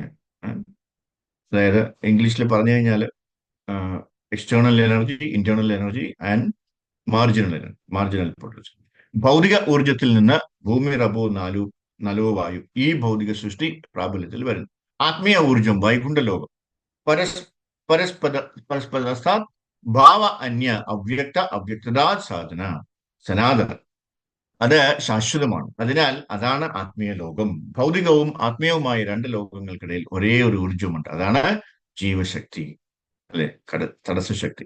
നമ്മൾ ജീവികൾ, നമ്മൾ നാമമാത്ര ഊർജമാണ്, നമ്മളും ഊർജമാണ്. അപ്പൊ രേയം ഇതസ്തു വിദ്ധി വേ മേ പ്രകൃതി പരം ജീവഭൂതം മഹാബാഹോ യേദം ധാര്യതേ ജഗത്. കൃഷ്ണൻ മാർജിനൽ എനർജി, ജീവഭൂത ജീവജാലങ്ങളെ വിവരിക്കുന്നു, അല്ലെ. അതായത് തടസ്സശക്തി. നമ്മളെല്ലാവരും തടസ്സശക്തിയാണ്. എന്തുകൊണ്ടാണ്? ഇംഗ്ലീഷിൽ പറഞ്ഞു കഴിഞ്ഞാൽ ക്ലിയർ ആയിട്ട് മനസ്സിലാവും, അല്ലെ. തടസ്സശക്തി, അല്ല, സോറി, മാർജിനൽ. അതായത് മാർജിനിൽ നിൽക്കുകയാണ്, അല്ലെ. അപ്പുറത്തോട്ട് പോയി കഴിഞ്ഞാൽ ആത്മീയ, ഇങ്ങോട്ട് വന്നു കഴിഞ്ഞാൽ എന്താണ്? ഭൗതികം. നമുക്ക് എങ്ങോട്ട് പോകാനുള്ള സ്വാതന്ത്ര്യം നമുക്ക് തന്നിട്ടുണ്ട്. അതുകൊണ്ടാണ് നമ്മൾ അവിടെ വെച്ചിരിക്കുന്നത്, അവിടെ മാർജിനിൽ വെച്ചിരിക്കുന്നത്, അല്ലെ. നിങ്ങൾക്ക് എങ്ങോട്ടാണോ ചായ്വ് അങ്ങോട്ട് പോയിക്കൊള്ളൂ. അതിനുള്ള സ്വാതന്ത്ര്യം നമുക്ക് തന്നിട്ടുണ്ട് ഭഗവാൻ, അല്ലെ. ചിലര് ആത്മീയത തിരഞ്ഞെടുക്കും, രക്ഷപ്പെടും. ചിലര് ഭൗതികം തിരഞ്ഞെടുക്കും, അല്ലെ, കഷ്ടപ്പെടും. അല്ലെ. നമ്മളൊക്കെ 2ാമത്തെ ഘട്ടത്തിലുള്ളവരാണ്. പക്ഷെ പതുക്കെ പതുക്കെ നമ്മള് മതിയാക്കിയപ്പോ, അല്ലെ, ഇനി ഇവിടെ വേണ്ടാന്ന് മനസ്സിലാക്കി, മുങ്ങി താഴുന്നതല്ലാതെ ഒരിക്കലും മുങ്ങാൻ പറ്റുന്നില്ല എന്ന് മനസ്സിലാക്കിയപ്പോ നമുക്ക് ഇടയ്ക്കിടയ്ക്ക് തോന്നൂലേ, ഒരു ചെറിയൊരു പിടിവള്ളി കിട്ടിയെങ്കിൽ നമുക്കൊന്ന് രക്ഷപ്പെടാം. പിടിവള്ളി പല പ്രാവശ്യം കിട്ടിയിട്ട് നമ്മൾ രക്ഷപ്പെട്ടില്ല, അല്ലെ. പല പ്രാവശ്യം ഭഗവാൻ തന്നു നമുക്ക് പിടിവള്ളി, പക്ഷെ നമ്മൾ രക്ഷപ്പെട്ടില്ല. പക്ഷെ ഇപ്പൊ നമുക്ക് മനസ്സിലായി, അല്ലെ, ഇനി ഇവിടെ കിടന്ന് നീന്തി തുടിച്ചിട്ട് ഒരു കഥയില്ല, രക്ഷപ്പെടുന്ന ഒരു വഴിയില്ല, മുങ്ങിപ്പോകത്തേ ഉള്ളൂ. അതുകൊണ്ട് നമുക്ക് പതുക്കെ അങ്ങോട്ട് ഇപ്പുറത്തോട്ട് ചായ എന്നുള്ള താല്പര്യം വന്നിട്ടുണ്ട്. അപ്പൊ അതാണ്. അതിനാൽ ജീവഭൂത ജീവാത്മാക്കൾ അവർ യഥാർത്ഥത്തിൽ പ്രകൃതിയാണ്, പുരുഷനല്ല. പുരുഷൻ പരമപുരുഷനാണ്. പുരുഷൻ എന്നാൽ ആസ്വാദകൻ. എന്നാൽ മായാവാദി തത്വശാസ്ത്രം അവർ പ്രകൃതിയെ പുരുഷനാക്കി മാറ്റാൻ ആഗ്രഹിക്കുന്നു. ജീവയെ പ്രകൃതി, പരാപ്രകൃതി എന്ന് വിശേഷിപ്പിക്കുന്നു. ജീവഭൂത അവർ ദ്രവ്യത്തെ ക്രമീകരിക്കുന്നതിനാൽ അവ പദാർത്ഥത്തെക്കാൾ മികച്ചതാണ്. വിഭവങ്ങൾ, ഭൗതിക വിഭവങ്ങൾ, അവർ അത് ആസ്വദിക്കാൻ ശ്രമിക്കുന്നു. അവർക്ക് ആസ്വദിക്കാൻ കഴിയില്ല, എന്നാലും നമ്മൾ ആസ്വദിക്കാൻ ശ്രമിച്ചുകൊണ്ടേയിരിക്കും. പക്ഷെ ആസ്വദിക്കാൻ ശ്രമിക്കുന്നു. അതിനാൽ അതിനെ ഉയർന്ന ഊർജം എന്ന് വിളിക്കും. എന്നാൽ അത് ഊർജമാണ്, ഊർജ്ജസ്വലമല്ല. കൂടാതെ ശാശ്വതവും. ഈ ഭൗതിക ലോകം ഈ അർത്ഥത്തിൽ ശാശ്വതമാണ്. കാരണം ഇത് ഭഗവാൻ കൃഷ്ണന്റെ ഊർജമാണ്. അപ്പൊ അതുകൊണ്ട് ഇതും ശാശ്വതമാണ്. അല്ലെ? ആ കണക്കിൽ നമ്മൾ നോക്കിക്കഴിഞ്ഞാല് ഭൗതികതയും നമുക്ക് എന്താണ് ശാശ്വതമാണെന്ന് പറയാം. ഉം. കൃഷ്ണന്റെ ഊർജ്ജം, ഭഗവാൻ കൃഷ്ണന്റെ ശാശ്വതമാണ്. ഭഗവാന്റെ ഊർജ്ജവും ശാശ്വതമാണ്. എന്നാൽ ഈ ഊർജ്ജത്തിന്റെ പ്രകടനം താൽക്കാലികമാണ്. അല്ലെ? അത് താൽക്കാലികമല്ല, ശാശ്വതമല്ല. അല്ലെ? സോറി, താൽക്കാലികമാണ്. ഭൂത്വ ഭൂത്വ പ്രലയിതേ. ഊർജം അവിടെയുണ്ട്. ഊർജമില്ലെങ്കിൽ അത് എങ്ങനെ പ്രകടമാകും? ജന്മാദിയസ്യത്, അല്ലെ? ശ്രീമദ് ഭാഗവതത്തിന്റെ ആദ്യത്തെ ശ്ലോകം. നമ്മുടെ ഉള്ളിൽ ഉള്ളിൽ ഒരുപാട് ഊർജങ്ങളുണ്ട്. നമ്മുടെ ഉള്ളില്, അല്ലെ? എല്ലാവരുടെയും ഉള്ളില്, നമ്മുടെ എല്ലാവരുടെയും ഉള്ളില് ഊർജമുണ്ട്. അവയെ എല്ലായ്പ്പോഴും പ്രകടമല്ല. ഉം. ചില സമയങ്ങളിൽ അവ പ്രകടമാണ്. അവയെ അസിന്ധ്യ അചിന്ത്യ ശക്തി, അല്ലെ, എന്ന് വിളിക്കുന്നു. അചിന്ത്യ ശക്തി. നമ്മുടെ കണക്കുകൂട്ടലുകളിൽ ഇല്ലാതെയാണ് കാര്യങ്ങൾ നടക്കുന്നത്. അതാണ് അചിന്ത്യ ശക്തി. അല്ലെ? നമ്മൾ വിചാരിക്കുന്ന എന്തെങ്കിലും കാര്യങ്ങൾ കറക്റ്റ് ആയിട്ട് നടക്കുന്നുണ്ടോ? ഇല്ല, ചില കാര്യങ്ങളൊക്കെ നടക്കുന്നുണ്ട്, അത് വിധിപ്രകാരം നടക്കുന്നതാണ്. പക്ഷെ നമ്മുടെ താല്പര്യങ്ങൾ ആയിരിക്കില്ല നടക്കുന്നത്. അല്ലെ? അതിന്റെ ഏറ്റവും ഓപ്പോസിറ്റ് ആയിട്ടായിരിക്കും നടക്കുന്നത്. കാര്യം ഇതാണ്, നമുക്ക് അതാണ് ഭഗവാൻ പറഞ്ഞിരിക്കുന്നത്. അല്ലെ? അപ്പൊ നമ്മൾ എന്ത് സമാധാനിപ്പിക്കേണ്ടത്? എനിക്ക് ഇതാണ് പറഞ്ഞിരിക്കുന്നത്, അതുകൊണ്ടാണ് എനിക്കിത് കിട്ടിയതെന്ന് വിചാരിക്കണം. അല്ലാതെ അയ്യോ എനിക്കത് കിട്ടിയില്ല എന്ന് പറഞ്ഞ് നമ്മൾ വിഷമിച്ചു കഴിഞ്ഞാല് അങ്ങനെ വിഷമിക്കാനേ സമയം ഉണ്ടാവുള്ളൂ. നമ്മുടെ ആരോഗ്യം വെറുതെ കളയും. ഉം. അപ്പൊ അതുകൊണ്ട് കിട്ടിയത് കൊണ്ട് നമ്മൾ സമാധാനപ്പെടണം. ചിലപ്പോൾ നമുക്ക് വിഷമങ്ങളായിരിക്കും കിട്ടുക, അല്ലെ? അപ്പൊ നമ്മൾ എന്ത് പറയണം? ഭഗവാനെ, എന്റെ എന്താണ് ഈ കയ്യിലിരിപ്പ് നോക്കി കഴിഞ്ഞാല് എനിക്ക് ഇതൊന്നുമല്ല, ഇതിന്റെ കാരണം ഒരുപാട് വലുതാണ് വരേണ്ടിയിരുന്നത്. എനിക്ക് ഇത്രയല്ലേ വന്നുള്ളൂ, അല്ലെ? ഇത്രയല്ലേ ഭഗവാൻ തന്നുള്ളൂ എന്ന് വേണം നമ്മൾ ആശ്വസിക്കാൻ. അല്ലെ? അങ്ങനെ വരുമ്പോൾ നമുക്ക് ആ ഒരു വിഷമം വരുന്നു. പക്ഷെ നമ്മൾ എപ്പോഴും തിരിച്ചാണ് ചിന്തിക്കുന്നത്. അവിടെയാണ് നമുക്ക് പ്രശ്നം വരുന്നത്. അല്ലെ? എന്നിട്ട് പോയി അവിടെ നിന്ന് ചീത്തയും പറയും ഭഗവാൻ. അല്ലെ? ഞാൻ ഇത്രയൊക്കെ ജപിച്ചിട്ട് എല്ലാ ദിവസവും ഞാൻ 16 റൗണ്ട് ജപിക്കുന്നുണ്ട്, ഞാൻ എല്ലാ ദിവസവും ഞാൻ 3 ഈ സത്സംഗത്തിൽ കയറുന്നുണ്ടല്ലോ, എന്നിട്ടും എനിക്ക് എന്തിനാ ഈ വിഷമം തന്നെന്നാണ് നമ്മൾ അവിടെ പോയി പറയുന്നത്. ഇങ്ങനെ സത്സംഗത്തിൽ വരികയും ജപിക്കുന്നത് കൊണ്ടാണ് ഇത്രയും ഡിസ്കൗണ്ട് നമുക്ക് തന്നത്. ആ ഡിസ്കൗണ്ടിനെ കുറിച്ച് നമ്മൾ കംപ്ലീറ്റ് മറന്നു പോകും. അല്ലെ? ഭഗവാൻ അങ്ങനെയാണ്, ഭയങ്കര ദയാലുവാണ്. നമ്മളെ കൊണ്ട് താങ്ങുന്നത് മാത്രമേ നമുക്ക് തരത്തുള്ളൂ. അല്ലെ? എന്റെ കുഞ്ഞിന് താങ്ങാൻ പറ്റില്ല എന്നുണ്ടെങ്കിൽ തീർച്ചയായിട്ടും ഭഗവാൻ അത്രയും തരത്തില്ല. അത് പ്രകൃതിയെ പറഞ്ഞ് ഏൽപ്പിച്ചിട്ടുണ്ട്. അല്ലെ? എന്റെ കുഞ്ഞിനെ നോക്കിക്കോണം, ഞാൻ ഒരുപാട് വിഷമിപ്പിക്കരുത് എന്നൊക്കെ. കൊടുക്കാനുള്ളതൊക്കെ കൊടുത്തോ, പക്ഷെ കുറച്ച് കുറച്ച് കുറച്ച് വേണമായിട്ട് കൊടുക്കാമെന്നാണ് ഭഗവാൻ പറഞ്ഞിരിക്കുന്നത്. അല്ലെ? അവന് വിഷമം വരാത്ത രീതിയിൽ. അപ്പോ നമ്മുടെ എല്ലാവരുടെയും ഉള്ളിലെ ഊർജ്ജങ്ങളുണ്ട്. അല്ലെ? ഊർജ്ജമുണ്ട്. എല്ലായ്പ്പോഴും പ്രകടമല്ല, ചില സമയങ്ങളിൽ അവ പ്രകടമാണ്. അവയെ അചിന്ത്യ ശക്തി എന്നാണ് വിളിക്കുന്നത്. നമ്മുടെ കണക്കുകൂട്ടലുകളിൽ ഇല്ലാതെയാണ് അല്ല, പലപ്പോഴും കാര്യങ്ങൾ നടക്കുന്നത്. അതാണ് അചിന്ത്യ ശക്തി, അചിന്ത്യനായ ഊർജം. കൃഷ്ണന് അചിന്ത്യനായ ഊർജം ലഭിച്ചതുപോലെ ഭഗവാൻ തന്റെ അചിന്ത്യനായമായ ഊർജം, വിശാലമായ സമുദ്രങ്ങൾ, അല്ലെ? ഇവിടെ എന്തൊക്കെയാണ് നമ്മൾ കാണുന്നത്? വിശാലമായ സമുദ്രം, നോക്കത്താ ദൂരത്തുള്ള സമുദ്രം, അല്ലെ? നമുക്ക് ഈ കരയിൽ നിന്നിട്ട് അതിന്റെ അറ്റം കാണാൻ പറ്റുമോ? കാണാൻ പറ്റും തോന്നും, പക്ഷെ അത് അറ്റാണോ? അല്ല. സോ അതാണ് നമ്മുടെ ഇന്ദ്രിയങ്ങളുടെ ലിമിറ്റേഷൻസ് പറയാം. അല്ലെ? ആ ഇന്ദ്രിയങ്ങൾ കൊണ്ട് ഭഗവാൻ ശക്തി നമുക്ക് അളക്കാനേ പറ്റില്ല. ഇപ്പൊ ഇവിടെ എന്തൊക്കെയുണ്ട്? വിശാലമായ സമുദ്രങ്ങളുണ്ട്, അല്ലെ? ഏഹ് സമുദ്ര ദ്രവ്യത്തിന്റെ വലിയ പിണ്ഡങ്ങൾ, പ്രപഞ്ചം എന്നിവയാൽ ഈ ഭൗതിക ലോകത്തെ സൃഷ്ടിക്കുന്നു. യസ്യേക നിസ്വൈസിത കാലം അധാവലംബ്യ ജീവന്തി ലോമവിലജ ജഗദണ്ഡനാഥ വിഷ്ണുർ മഹാൻ സ ഇഹ യസ്യ കലാവിശേഷു ഗോവിന്ദമാദി പുരുഷം തമഹം ഭജാമി. അത് ഏതിലാണ്? ബ്രഹ്മസംഹിതയില് 5-ാമത്തെ അധ്യായത്തിൽ പറയുന്നുണ്ട്. അതിനാൽ മഹാവിഷ്ണു ശ്വാസോച്ഛ്വാസം കൊണ്ട് മാത്രം പരിധികളില്ലാതെ പ്രപഞ്ചങ്ങൾ ഉണ്ടാക്കി വരികയും പോവുകയും ചെയ്യുന്നു. അല്ലെ? അങ്ങോട്ട് വരെയും തിരിച്ചെടുക്കുകയും ചെയ്യുന്നു. അതിനാൽ അത്തരം അചിന്തനീയമായ ഊർജങ്ങൾ അവിടെയുണ്ട്. നാം ഭഗവാൻ കൃഷ്ണന്റെ അംശവും, അല്ലെ, ഭാഗവുമായതിനാൽ നമുക്ക് എന്താണ്, ഭൗതിക ലോകം അവ്യയമാണ്, ശാശ്വതമായ ഊർജമാണ്. പക്ഷേ മായാവാദി തത്വചിന്തകർ ജഗൻ മിഥ്യ എന്ന് പറയുന്നത് പോലെ അത് തെറ്റാണോ എന്ന് ചോദിച്ചാൽ തെറ്റല്ല. അല്ലെ? ജഗൻ മിഥ്യ അല്ല, അത് ഭഗവാന്റെ അംശമാണ്, അത് വസ്തുതയാണ്. പക്ഷേ അത് താൽക്കാലികമാണ്. അവിടെയാണ് നമ്മൾ മനസ്സിലാക്കേണ്ടത്, താൽക്കാലികമാണ്. അതാണ് വൈഷ്ണവ ദർശനം. ഈ ലോകം തെറ്റാണെന്ന് നമ്മൾ പറയില്ല. എന്തുകൊണ്ട്? അത് വ്യാജമാകണം, സത്യത്തിൽ നിന്നാണ് അത് വന്നതെങ്കിൽ, അല്ലെ, സത്യത്തിൽ അത് എങ്ങനെയായിരിക്കും? പൂർണ്ണം ഇതം പൂർണ്ണം ആദ പൂർണ്ണമിതം പൂർണ്ണാത് പൂർണ്ണം ഉദിച്ചതേ, അല്ലെ. നമ്മൾ ഈശോപനിഷത്തിൽ പഠിച്ചപ്പോ അതിൽ പറയുന്നുണ്ട്, അത് തികഞ്ഞതാണ്, പൂർണ്ണമാണ്. എന്നാൽ അത് ദുരുപയോഗം ചെയ്യപ്പെടുകയാണ്, അല്ലെ. ഇതാണ് നമ്മൾ പറയുന്ന മായ. എങ്ങനെയാണ് അത് ദുരുപയോഗം ചെയ്യുന്നത്? താൻ ആസ്വാദകനാണെന്ന് ഭഗവാൻ പറയും. ഭോക്താരം യജ്ഞതപസാം സർവലോക മഹേശ്വരം. ഏഹ് ഭഗവാൻ ഈ ലോകങ്ങളുടെയും എല്ലാ ബ്രഹ്മാണ്ടങ്ങളുടെയും ഉടമസ്ഥനാണ്. പക്ഷെ നിർഭാഗ്യവശാൽ നാം കൃഷ്ണനെ നിരാകരിക്കുകയാണ്. ഈ ഭൗതിക ലോകത്തെ ആസ്വാദകരാകാൻ നമ്മൾ ശ്രമിക്കുന്നു. നമ്മൾ അതാണ് ചെയ്തുകൊണ്ടിരിക്കുന്നത്. അതാണ് മായ. ലോകം മായയല്ല, മറിച്ച് ഈ ഭൗതിക ലോകത്തെ ആസ്വദിക്കാനും ഭഗവാന്റെ ഇന്ദ്രിയങ്ങളെ തൃപ്തിപ്പെടുത്താനുമുള്ള ജീവജാലങ്ങളിൽ ഓരോരുത്തരുടെയും അവനവന്റെ ഇന്ദ്രിയങ്ങളെ തൃപ്തിപ്പെടുത്താനുമുള്ള ജീവജാലങ്ങളുടെ ഉദ്ദേശമാണ്. അതാണ് മായ. അവൻ പിണങ്ങുകയാണ്. എന്തിനാണ്? പലപ്പോഴും ശാഠ്യം പിടിക്കുകയാണ്. ഈ ഭൗതിക ലോകത്തെ ആസ്വദിക്കാൻ വേണ്ടി മാത്രം ശാസ്ത്രജ്ഞരും മനുഷ്യ സ്നേഹികളും രാഷ്ട്രീയക്കാരും എന്ന് വിളിക്കുന്നവർ ഈ ഭൗതിക ലോകത്തെ പരമാവധി ആസ്വദിക്കാൻ ശ്രമിക്കുന്നു. അത് എങ്ങനെ ആസ്വദിക്കാം എന്ന് അവർ ഉപാധികൾ കണ്ടുപിടിക്കുകയാണ്. ഇതാണ് മായ, അല്ലെ. നമുക്ക് എത്ര ആസ്വദിച്ചിട്ടും മതിയാവുന്നില്ല. ഭൗതികവാദികൾക്ക് എത്ര ആസ്വദിച്ചാലും മതിയാവുന്നില്ല. അവർ ഇനിയും എങ്ങനെ ആസ്വദിക്കാം, എങ്ങനെ കൂടുതൽ പ്രകൃതി ചൂഷണം ചെയ്യാം എന്നാണ് അവർ ആലോചിച്ചുകൊണ്ടിരിക്കുന്നത്, അല്ലെ. അതിന് ഭഗവത്ഗീത ദേവി ഹൈ ഈശ ഗുണമയി മമ മായ ദുരത്യയ. അവർ ഈ മായയാൽ ആകർഷിക്കപ്പെടും. എന്നെ ആസ്വദിക്കാൻ ശ്രമിക്കുക. ഈ വ്യവസ്ഥിതരായ ആത്മാക്കൾ അതിനുശേഷം എങ്ങനെ ആസ്വദിക്കാം? ത്രൈഗുണ്യ വിഷയ വേദ നിസ്ത്രൈഗുണ്യോ ഭവാർജുന. അതിനാൽ വേദങ്ങൾ പറയുന്നു, നമ്മള് അത്തരം ത്യാഗങ്ങൾ ചെയ്താൽ നമുക്ക് വേദങ്ങളാകാനും സുന്ദരിയായ സ്ത്രീയെ ഉയർന്ന ജീവിത നിലവാരം ആസ്വദിക്കാനും അത്തരം ഉയർന്ന ഗ്രഹ വ്യവസ്ഥയിലേക്ക് ഉയർത്തപ്പെടും, അല്ലെ. സോ അതുകൊണ്ട് ഇതാണ് യാം ഇമാം പുഷ്പിതാം വാചം വേദവാദ ഗത പാർത്ഥ നാന്യാത് അസ്ഥിതി വാദിന. അതിനാൽ ഈ ഭൗതിക ലോകം എന്താണെന്നും അത് എങ്ങനെ പ്രവർത്തിക്കുന്നുവെന്നും നാം മനസ്സിലാക്കണം. അത് ഈ 15-ാം അധ്യായത്തിൽ വിവരിക്കുന്നത്, അല്ലെ. അതാണ് ഇവിടെ പറയുന്നത്. എന്താണ്? ഊർധ്വമൂലം അധശാഖം അശ്വത്ഥം പ്രാഹുരവ്യയം ഛന്ദാംസി യസ്യ പർണാനി യസ്തം വേദ വേദസ വേദവിദ്. ഈ ഭൗതിക ലോകത്തിന്റെ എന്താണ് മൂലസ്വരൂപം എന്താണ്? അത് എങ്ങനെ പ്രവർത്തിക്കുന്നു? നമ്മൾ എന്താണ്, എന്തിനാണ് ഇവിടെ വന്നത്? എന്തിനാണ് നമ്മൾ നിലനിൽപ്പിനായി ഇത്രയധികം കഷ്ടപ്പെടുന്നത്, അല്ലെ.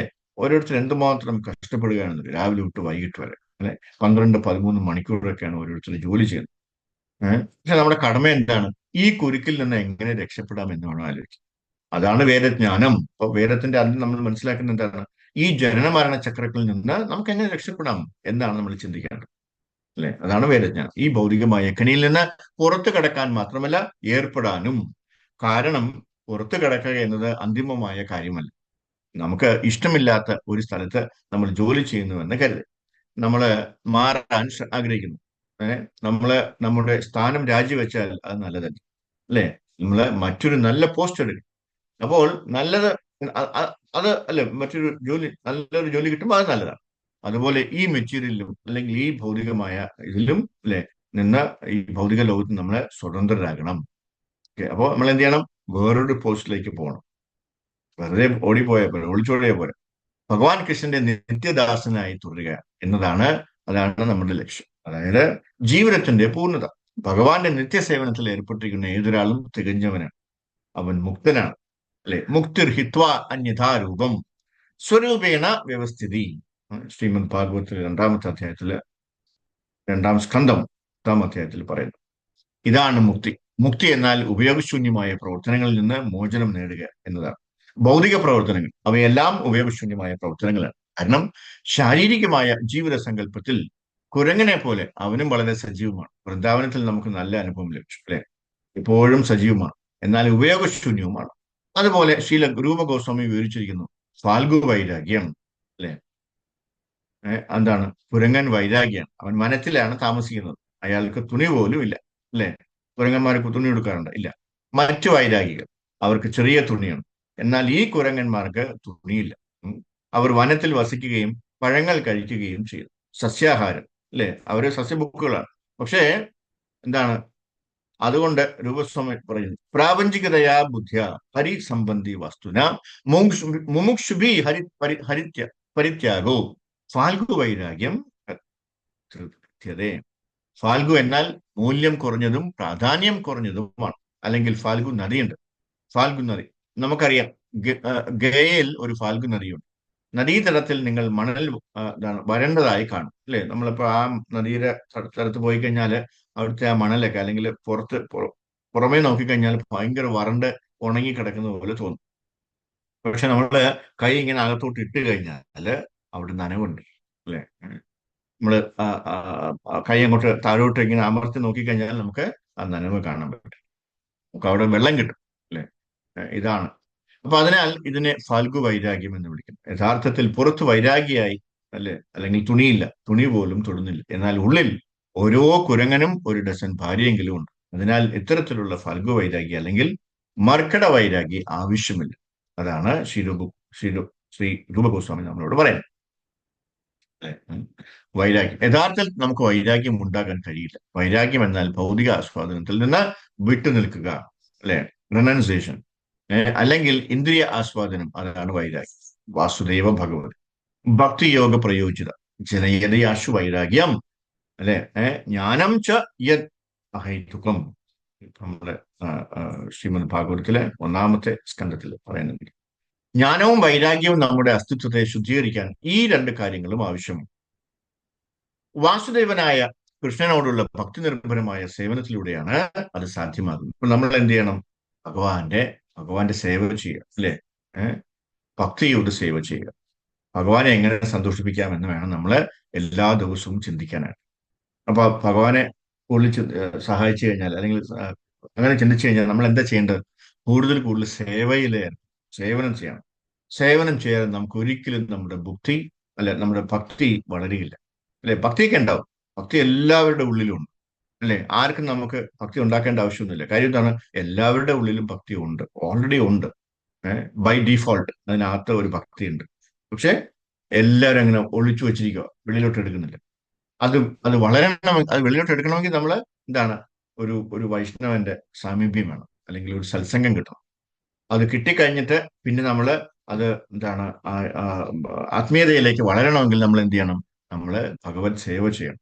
സേവ ചെയ്യുമ്പോൾ മാത്രമേ നമുക്ക് ആ പ്രേമം വരികയുള്ളൂ. ആ പ്രേമം വന്നു കഴിഞ്ഞാൽ മാത്രമേ നമുക്ക് ഭഗവാന്റെ മോക്ഷം, അല്ലെങ്കിൽ ആ ഒരു ആശീർവാദം കിട്ടത്തുള്ളൂ, അല്ലെ? അപ്പൊ അതാണ്, മുകുന്ദന്റെ ആശീർവാദം വേണമെന്നുണ്ടെങ്കിൽ നമുക്ക് തീർച്ചയായിട്ടും മുകുന്ദന്റെ സേവ നമ്മൾ ചെയ്യണം. വാസുദേവേ ഭവതി ഭക്തിയോഗ പ്രയോജനം ജനേരിയാശു വൈരാഗ്യം. പെട്ടെന്ന് തന്നെ ഒരാൾ വൈരാഗ്യം, അല്ലെ? അപ്പോ നമ്മള് എന്താ ചെയ്യേണ്ടതെന്ന് പറഞ്ഞു കഴിഞ്ഞാല്, നമ്മള് എപ്പോഴൊക്കെയാണോ നമുക്കൊരു ഒരു ഒരു സേവ ചെയ്യാനുള്ള ഒരു അവസരം കിട്ടുന്നത്, നമ്മൾ അതിലേക്ക് ചാടി വീഴണം. നമ്മൾ ഒരിക്കലും ഒരു അവസരം നഷ്ടപ്പെടുത്താൻ പാടില്ല. ചില ആൾക്കാർ കണ്ടില്ലേ, അവരെപ്പോഴും എന്തെങ്കിലുമൊക്കെ ഭഗവാന്റെ സേവ ചെയ്തുകൊണ്ടേയിരിക്കും. അവരെപ്പോഴും ഹാപ്പിയാണ്. കാര്യം എന്താണ്? അവർക്ക് മറ്റൊരു ചിന്തയില്ല. എന്താണ്? എപ്പോഴും സദാ ഹരിയായിട്ടിരിക്കുക എന്നും പറഞ്ഞ് നമ്മൾ ജപിച്ചുകൊണ്ടിരിക്കണം എന്നല്ല. നമുക്ക് ജപിക്കാം, ഹരേ കൃഷ്ണ മഹാമന്ത്രം പറയാം. അത് കഴിഞ്ഞിട്ട് എന്താണ്? ഭഗവത്ഗീത വായിക്കാം, ഭാഗവതം വായിക്കാം.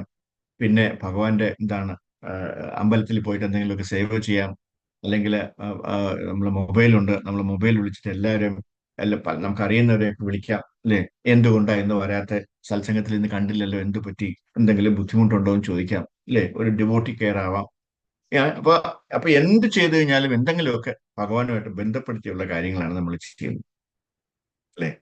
ആരെ വിളിച്ചു കഴിഞ്ഞാലും നമുക്ക് ഹരേ കൃഷ്ണ പറയാം. ഇപ്പൊ ഒരു ക്രിസ്ത്യാനിയാണോ മുസ്ലിമാണോ നോക്കേണ്ട ആവശ്യമില്ല. വൈഷ്ണവനാണോ, അവർ ഈശ്വര ഭക്തനാണോ നോക്കേണ്ട ആവശ്യമില്ല. നമ്മൾ എടുത്തു കഴിഞ്ഞാൽ എന്താ പറയാ? ഹരേ കൃഷ്ണ. അങ്ങനെ അദ്ദേഹം ആ ഹരേ കൃഷ്ണ കേൾക്കുന്നതിലൂടെ തന്നെ ചിലപ്പോൾ അദ്ദേഹത്തിന് ഒരു മോക്ഷപ്രാപ്തി കിട്ടാനുള്ള സാധ്യതയുണ്ട്. അത്രയും പൊട്ടൻസിയാണ് ഹരേ കൃഷ്ണ എന്ന് പറയുന്നത്, അല്ലെ? ഈ മണ്ടന്മാർക്ക് അറിയത്തില്ല അതിന്റെ ഇമ്പോർട്ടൻസ് എന്താണ്. അതുകൊണ്ടാണ് അവര് നോ നോ നോ, ഇല്ല ഇല്ല ഇല്ല പറയാം. പക്ഷേ ഇങ്ങനെ 2-3 പ്രാവശ്യം, കുറെ പ്രാവശ്യം കേൾക്കുമ്പോൾ നമ്മൾ ഹരേ കൃഷ്ണ എന്ന് പറയുമ്പോൾ, നമ്മൾ ഹലോ എന്ന് പറയുന്നതിന് പറഞ്ഞ് നമ്മൾ ഹരേ കൃഷ്ണ എന്ന് പറയും. ഹരേ കൃഷ്ണ എന്ന് പറയുമ്പോൾ കുറെ കഴിയുമ്പോൾ ഒരു നമ്പറൊക്കെ സേവ് ചെയ്ത് വെക്കുമല്ലോ, അല്ലേ? ചിലരെ സേവ് ചെയ്ത് വെച്ചിരിക്കണം ഹരേ കൃഷ്ണ എന്നാണ് സേവ് ചെയ്ത് വെച്ചിരിക്കണം, അല്ലേ? ഇപ്പൊ വിളിക്കും ഹരേ കൃഷ്ണ. അപ്പൊ അവര് സ്വാഭാവികമായിട്ടും ഹരേ കൃഷ്ണ എന്ന് പറയും. കഴിഞ്ഞു, അവൻ രക്ഷപ്പെട്ടു. അല്ലേ? അറിഞ്ഞോ അറിയാതെയോ നമ്മള് ചിലപ്പോ ശപിച്ചുകൊണ്ടായിരിക്കും ഹരേ കൃഷ്ണ എന്ന് പറയുന്നത്, ചിലപ്പോ നമ്മള് കളിയാക്കിയിട്ടായിരിക്കും ഹരേ കൃഷ്ണ, ഓ ഓ, ആ രാവിലെ എണീറ്റിട്ടുണ്ടല്ലേ എന്നൊക്കെ ചോദിക്കും. എന്നാലും അങ്ങനെ പറഞ്ഞാൽ പോലും അവർക്ക് അതിന്റെ എന്താണ് മുക്തി കിട്ടുകയാണ് ചെയ്യുന്നത്, അല്ലെങ്കിൽ അതിന്റെ എഫക്റ്റ് അവർക്ക് ഉള്ളിലേക്ക് കിട്ടുകയാണ് ചെയ്യുന്നത്. അവര് വാ കൊണ്ട് ഹരേ കൃഷ്ണ എന്ന് പറഞ്ഞല്ലോ, അല്ലേ? അത് തന്നെ ഭയങ്കര ഒരു കാര്യമാണ്. നമ്മള് എന്താണ് എല്ലാ ദിവസവും ജപിച്ചുകൊണ്ടിരിക്കുന്നവരെ പോലെ അല്ല. ഒന്നും ജപിക്കാതെ അല്ലെങ്കിൽ നിരീശ്വരവാദിയായിട്ടിരിക്കുന്ന ഒരാള് ഹരേ കൃഷ്ണ എന്ന് പറഞ്ഞു കഴിഞ്ഞാൽ അവർക്ക് അവർക്ക് പെട്ടെന്ന് അതിന്റെ എന്താണ് 100 ഇരട്ടി ഫലമാണ് കിട്ടും. ഏഹ് ഭഗവാൻ അവരിലോട്ട് അങ്ങോട്ട് പെട്ടെന്ന് ചാടി വീഴും. എന്നിട്ട് അവർക്ക് ബാക്കിയുള്ള കാര്യങ്ങളും കൂടെ റെഡിയാക്കി കൊടുക്കും. അവരെ അടുത്ത ആഴ്ച മുതൽ ഈ സത്സംഗത്തിൽ വരികയും ചെയ്യും, അല്ലേ? ചില ആൾക്കാരെ കണ്ടിട്ടില്ലേ, നമ്മൾ എത്ര വിളിച്ചാലും വരില്ല. വന്നാലോ, വന്നു കഴിയുമ്പോ അവർ റോക്കറ്റ് പോലെ പോണാണ്, അല്ലേ? 16 റൗണ്ടൊക്കെ 2 ദിവസം കൊണ്ട് അവര് എത്തും. 16 റൗണ്ടിലെത്തി, അല്ലെ? എത്ര റൗണ്ട് ചെയ്യാൻ? 16 റൗണ്ട് ചെയ്യിപ്പിച്ചു. ചില ആൾക്കാർക്ക് 25 റൗണ്ട് ഇവിടെ ചെയ്യുന്നുണ്ട്, ആദ്യമായിട്ട് വരുന്നവര്, അല്ലെ? ഏതാണ്ട് ഒരു 2 മാസമായുള്ളൂ, അവര് 25 റൗണ്ട് വരെ ചെയ്യുന്നുണ്ട്. ഏഹ് അതെന്താണ്? അവർക്ക് ആ രുചി കിട്ടിയതാണ്.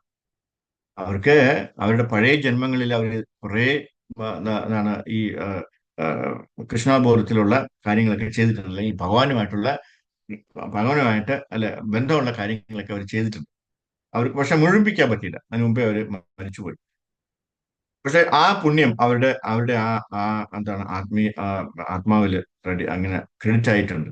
അതുകൊണ്ടാണ് അവർ പെട്ടെന്ന് അവർക്ക് ഇതില് അവർക്ക് ക്ലിക്ക് ആവാൻ പറ്റുന്നത്. മനസ്സിലല്ലേ? ഇപ്പൊ എന്തോ പൂർവ്വജന്മ പുണ്യം ഉണ്ട് അവർക്ക്, അതുകൊണ്ടാണ് അവർ അത്രയും പെട്ടെന്ന് ക്ലിക്ക് ആക്കുന്നത്, അല്ലെ? പെട്ടെന്ന് അവര് ഇങ്ങനെ കയറി പോരുന്നത്. ചില ആൾക്കാരെ നമുക്ക് കാണാൻ പറ്റും, അല്ലെ? ചില ആൾക്കാരെ എത്ര വിളിച്ചാലും വരില്ല, അത് കാര്യം വേറെ കാര്യം. എന്താണ്? അവർ അത്രയും പാപം ചെയ്തിട്ടുണ്ടെന്ന് അർത്ഥം. നമ്മൾ ഈ തുളസി ആര് ചെയ്യുമ്പോൾ കഴിയുന്നിടത്തോളം നമ്മൾ യാനി കാനി ചാപ്പ പാനി ചെയ്യണം. കാര്യം ആ തുളസിക്ക് വലം വെക്കുമ്പോൾ നമ്മുടെ ഈ പാപഫലങ്ങളൊക്കെ കുറയുകയാണ് ചെയ്യുന്നത്. അതിപ്പോ അമ്പലത്തിൽ തന്നെ തുളസി ആരും ചെയ്യണമെന്നില്ല, നമ്മുടെ വീട്ടിൽ എല്ലാ വീട്ടിലും ഒരു തുളസി ഉണ്ട്, അല്ലെ? പണ്ടൊക്കെ ആണെങ്കിൽ നമ്മുടെ വീട്ടില് ഒരു തുളസി തറയുണ്ടായിരുന്നു ഫ്രണ്ടിൽ. നമ്മൾ ആദ്യം ഈ സ്ത്രീകളൊക്കെ കുളിച്ചു കഴിഞ്ഞാൽ ഉടനെ അതിൽ വന്ന് വിളക്ക് കത്തിച്ചിട്ടാണ് പിന്നെ അടുക്കളയിൽ വിളക്ക് കത്തിക്കുക, അല്ലേ? കാര്യം അതാണ് ലക്ഷ്മി ഫ്രണ്ടിൽ ഇരിപ്പുണ്ട്. ഏഹ് ആ ലക്ഷ്മിയെ ഉണർത്തിയിട്ട് വേണം ബാക്കി അടുക്കളയിലെ എന്താണ് ലക്ഷ്മിയെ ഉണർത്താനായിട്ട്. ലക്ഷ്മി ദേവി ഇതൊക്കെ പാചകം ചെയ്ത് കൊടുക്കുന്നത് രാധാറാണി, അല്ലേ? പാകം ചെയ്യണ്ടേ, അല്ലേ? അപ്പൊ അത് ആദ്യം ചെയ്യുന്ന അപ്പൊ എന്നിട്ട് നമ്മൾ അതിൽ വലത് വയ്ക്കുമ്പോൾ യാനി കാനി ചാപ്പ പാനി ബ്രഹ്മഹത്യതി കാണിച്ചാണ്. ബ്രഹ്മഹത്യ, ഏതെങ്കിലും ഒരു ബ്രാഹ്മണനെ തല്ലി കൊന്നിട്ടുണ്ടെങ്കിൽ ആ പാപം പോലും തുടച്ചു കളയുന്ന ഒരു പ്രക്രിയയാണ് നമ്മൾ ആ കാണിക്കുന്നത്. എന്താണ്? തുളസി ദേവിക്ക് ആ, വലം വെക്കുമ്പോൾ, അല്ലെ? നമ്മൾ ആ തുളസി ദേവിയെ സർക്കംബുലേറ്റ് ചെയ്യുമ്പോൾ നമുക്ക് അത്രയും പുണ്യമാണ് കിട്ടുന്നത്. അപ്പൊ 4 തവണയാണ് നമ്മൾ മിനിമം ചെയ്യേണ്ടത്. 4 റൗണ്ടാണ് ചെയ്യേണ്ടത്, 3 അല്ല, 4 റൗണ്ട്, അല്ലെ? ആ 4 റൗണ്ട് എന്ന് പറഞ്ഞാൽ 8 റൗണ്ട് ആക്കാം, അല്ലെ? 16 റൗണ്ട് ആക്കാം, നോ പ്രോബ്ലം. അങ്ങനെ ചെയ്യുന്നതോറും നമ്മുടെ എന്താണ് നമ്മുടെ പാപകർമ്മങ്ങളെല്ലാം കുറഞ്ഞുകൊണ്ടിരിക്കുകയാണ്. ഇത്രയും എളുപ്പമാണ് നമ്മുടെ പാവങ്ങളൊക്കെ കളയാനായിട്ട്. പക്ഷെ നമ്മൾ ചെയ്യൂല, അല്ലെങ്കിൽ നമുക്കറിയത്തില്ല, അല്ലേ? നമ്മുടെ വീട്ടിലുള്ള തുളസി, അല്ലെങ്കിൽ ഒരു ചെറിയ ഒരു വൃത്തിയുള്ള ആ, സ്ഥലത്ത് വേണം തുളസി നടാനായിട്ട്. ഇപ്പോൾ ഉള്ള കുഴപ്പങ്ങൾ എന്ന് പറഞ്ഞു കഴിഞ്ഞാൽ നമ്മുടെ എല്ലാവരുടെയും വീട്ടിൽ പട്ടികളുണ്ട്, അല്ലെങ്കിൽ പൂച്ചയുണ്ട്, അല്ലെങ്കിൽ കോഴികളുണ്ട്. ഇതെല്ലാം അതിനിടയ്ക്ക് കയറി കയറി കിടന്ന് പിന്നെ നമ്മൾ എന്താണ് ഈ സ്ത്രീകളുടെ മുടിയൊക്കെ അതിനിടയിൽ പോയിരിക്കും. അതൊക്കെ ഭയങ്കര അശുദ്ധമാണ്, അങ്ങനെ ചെയ്യാനേ പാടില്ല. അങ്ങനെ വന്നിട്ടുണ്ടെങ്കിൽ തുളസി പാട്ടും പോകും, അത് കാര്യം വേറെ, അല്ലേ? അശുദ്ധമായിട്ടുള്ളവർ തൊട്ടാലും ആ തുളസി ചെടി പട്ടുപോകും.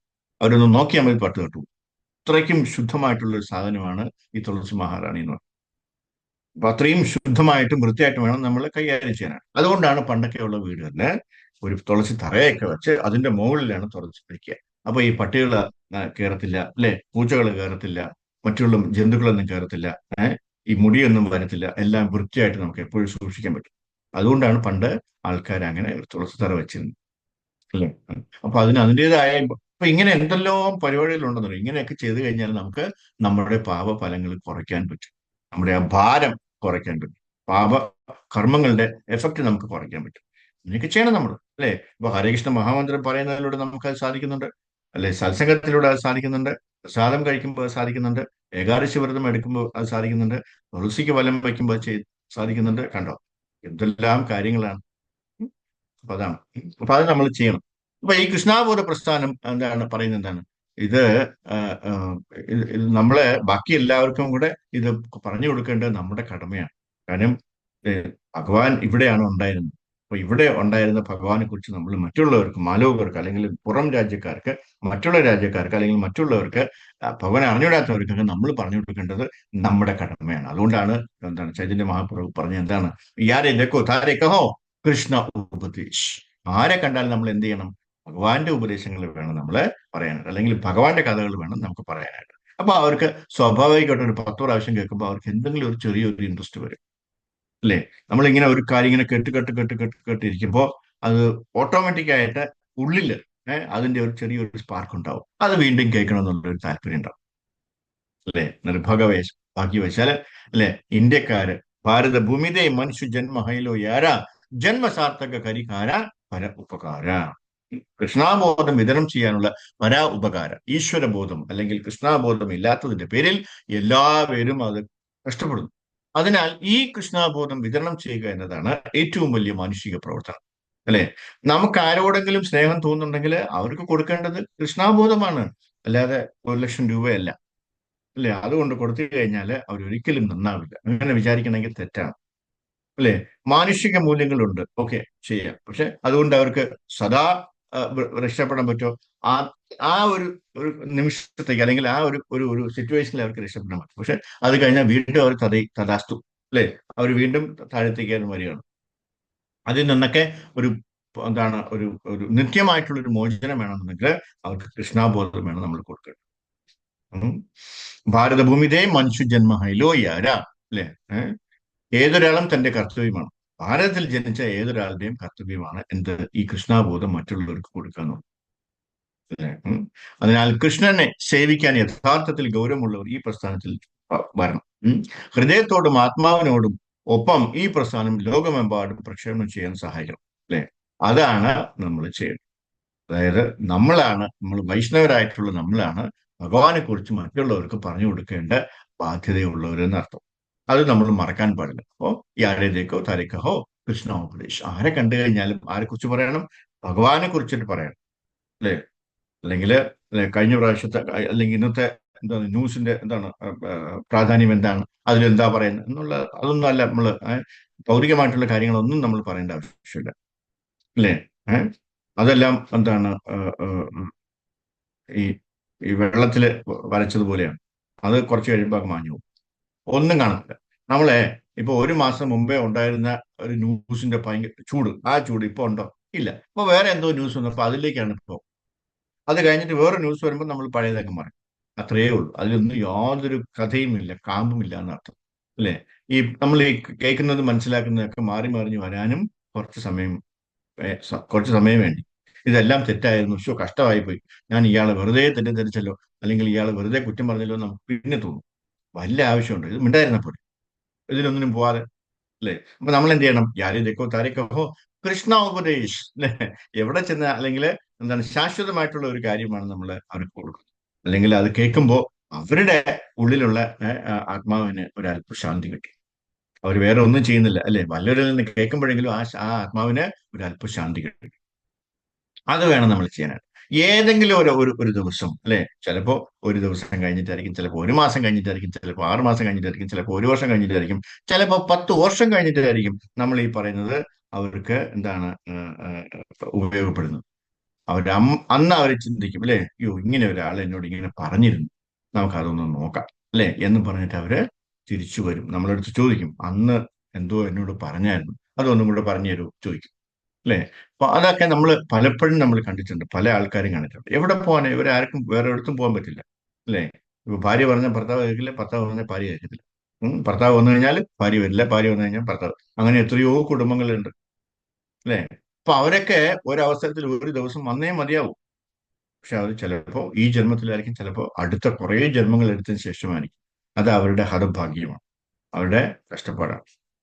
നേരത്തെ റെഡിയാക്കി, അല്ലെ, നേരത്തെ രക്ഷപ്പെട്ടു പോകാൻ പറ്റും. പക്ഷെ അവരായിട്ട് തന്നെ അവർ സമ്മതിക്കാത്തതുകൊണ്ട്, എന്നാലും നമ്മൾ നിർബന്ധിച്ചുകൊണ്ടിരിക്കുക, നമ്മൾ ഇതിനെക്കുറിച്ച് നല്ല കാര്യങ്ങൾ പറഞ്ഞു കൊടുക്കാൻ ശ്രമിക്കുക. അതാണ് നമ്മുടെ കർമ്മം, അല്ലെ? അങ്ങനെ ചെയ്യുന്നതാണ് യഥാർത്ഥ വൈഷ്ണവം. ഹരേ കൃഷ്ണ. നമുക്കിവിടെ നിർത്താം. എന്തെങ്കിലും സംശയം ഉണ്ടെങ്കിൽ നമുക്ക് ചോദിക്കാം. ഹരേ കൃഷ്ണ.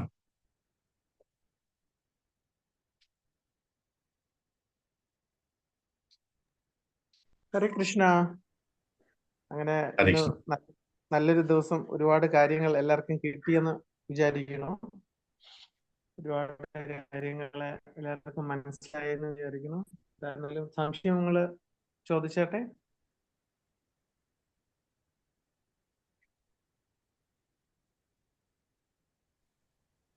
ഹരേ കൃഷ്ണ പ്രഭു. ഹരേ കൃഷ്ണ. ഹരേ ആ, കൃഷ്ണ. നല്ല നല്ല ക്ലാസ് ആയിരുന്നു. നന്നായിട്ട് മനസ്സിലായി. കേട്ടിട്ടുണ്ടെങ്കിൽ കുറച്ചുകൂടെ നന്നായിട്ട് മനസ്സിലായി.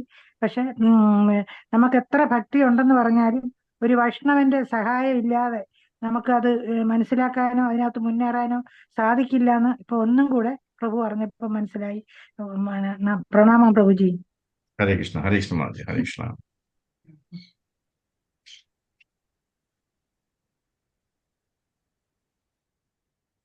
ഹരേ കൃഷ്ണ പ്രഭു. ഹരേ പ്രഭു, കൃഷ്ണ മാതാജി. ഈ പ്രവേശ പരീക്ഷ കഴിഞ്ഞു.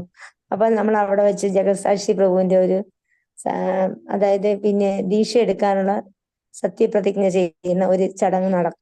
അന്നേരം അത്രയും നാളും ദീക്ഷ എടുക്കണമെന്ന് അതിയായ ആഗ്രഹമായിരുന്നു. പക്ഷെ പ്രഭുവിന്റെ വാക്കുകൾ കേട്ടപ്പോ വീണ്ടും പിന്തിരിയാൻ തോന്നി. കാരണം നമ്മള് ഭക്ഷിക്കുന്നത് പോലെ തന്നെ എന്തിനാണ് അടുത്ത് കാണുന്നതും പാകം ചെയ്യുന്നതും എല്ലാം അതേ പാപം തന്നെയാണെന്ന് പറഞ്ഞു. അപ്പൊ നമ്മുടെ വീട്ടിൽ അതൊക്കെ ചെയ്യണം. അപ്പം നമുക്കത് ഒരിക്കലും നടക്കാത്ത ഒരു സ്വപ്നമാണെന്ന് തോന്നുന്നു. അതുകൊണ്ട് നമ്മൾ വീണ്ടും ഇതിലുള്ള ആശ മതിയാക്കുവാണോ? അങ്ങനെ എന്റെ മനസ്സിൽ വേണ്ട, ഇനിയുള്ള പരീക്ഷകളൊന്നും എഴുതണ്ട, എനിക്ക് അതൊന്നും പറ്റില്ല എന്നുള്ളൊരു തോന്നല്. പ്രഭു, എന്താണ് അതിനൊരു ഒരിക്കലും ഒരിക്കലും ചെയ്യരുത് അങ്ങനെ. ഒരിക്കലും ചെയ്യരുത്. ഒരിക്കലും പറ്റാത്ത ഒരൊറ്റ കാര്യമില്ല മാതാജി. ഈ കാരണം സാഹചര്യങ്ങളൊക്കെ ഈ ഒരിക്കലും സാഹചര്യങ്ങള് വരില്ല. ഈ സാഹചര്യങ്ങളൊക്കെ മാറി മറിഞ്ഞു വരാനായിട്ട് നിമിഷങ്ങൾ മതി. ഭഗവാൻ വിചാരിച്ചാൽ മതി. മാതാജി, ഈ എന്താണ് നമ്മള് ഷെൽട്ടർ എടുക്കുകയോ അല്ലെങ്കിൽ നമ്മള് ദീക്ഷ എടുക്കുമ്പോൾ ചെയ്യുമ്പോൾ നമ്മൾ എൻറ്റയർലിയും ഒരു ഡിഫറെന്റ് മനുഷ്യനാവുകയാണ് ചെയ്തത്. കാരണം അപ്പൊ പിന്നെ നമുക്ക് ഭഗവാനും നമ്മുടെ ഗുരുവും നമ്മുടെ കൂടെ ഉണ്ടാവും. നമുക്ക് എന്താണോ ആവശ്യം അതെല്ലാം റെഡിയാക്കി തരും. ഈ പറയുന്ന ആൾക്കാരെല്ലാവരും മാറും, അല്ലെ? അവർ തന്നെ സ്വയം പറയും നമുക്ക് ഇനി ഇവിടെ നോൺ വെജ് ഒന്നും വേണ്ട, അല്ലെ? അല്ലെങ്കിൽ ഭഗവാൻ എന്തെങ്കിലും അവർക്ക് അസുഖം കൊടുക്കും. അസുഖം കൊടുത്തിട്ട് ഡോക്ടർ പറയും നിങ്ങൾ ഈ നോൺ വെജിലേക്ക് ഇനി തിരിഞ്ഞു പോലും നോക്കരുത്, കഴിച്ചു കഴിഞ്ഞാൽ നിങ്ങൾ ചത്തുവെന്ന് പറയും. അങ്ങനെയൊക്കെ പറഞ്ഞ് അവർ പേടിപ്പിക്കും, അല്ലേ? അപ്പൊ എന്തെങ്കിലുമൊക്കെ ഒരു സാഹചര്യങ്ങൾ ഭഗവാൻ തന്നെ നമുക്ക് തരും. നമ്മളിപ്പോ പിന്തിരിയാനേ പാടില്ല. നമ്മളുടെ മാനജിയുടെ എന്താണ് ആത്മാവെന്ന് പറഞ്ഞാൽ മാനജിക്ക് മാത്രമുള്ളതാണ്. മാനജിയുടെ ജീവിതം എന്ന് പറഞ്ഞാൽ മാനജിക്ക് മാത്രമാണ്. നമുക്കിപ്പോ തോന്നും എനിക്ക് ഭർത്താവുണ്ട്, എന്റെ അച്ഛനുണ്ട്, എന്റെ അമ്മയുണ്ട്, എന്റെ മക്കളുണ്ട്, എന്റെ സഹോദരങ്ങളുണ്ടെന്നൊക്കെ. ആരുണ്ടാവില്ല, നമ്മൾ ഒറ്റയ്ക്കാണ്.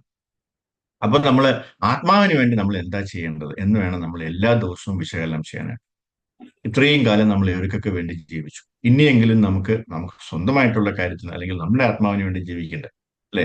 അതിനുള്ള ഒരു സ്റ്റെപ്പാണ് അത്. നമ്മൾ ഇനി തിരിച്ചു ഇപ്പോ എന്താണ് എത്ര കഴിഞ്ഞാൽ ഒരു 10 കൊല്ലം കഴിഞ്ഞാൽ 20 കൊല്ലം കഴിഞ്ഞാൽ 50 കൊല്ലം കഴിഞ്ഞാൽ നമ്മൾ തിരിച്ചു പോകേണ്ടതുണ്ട്.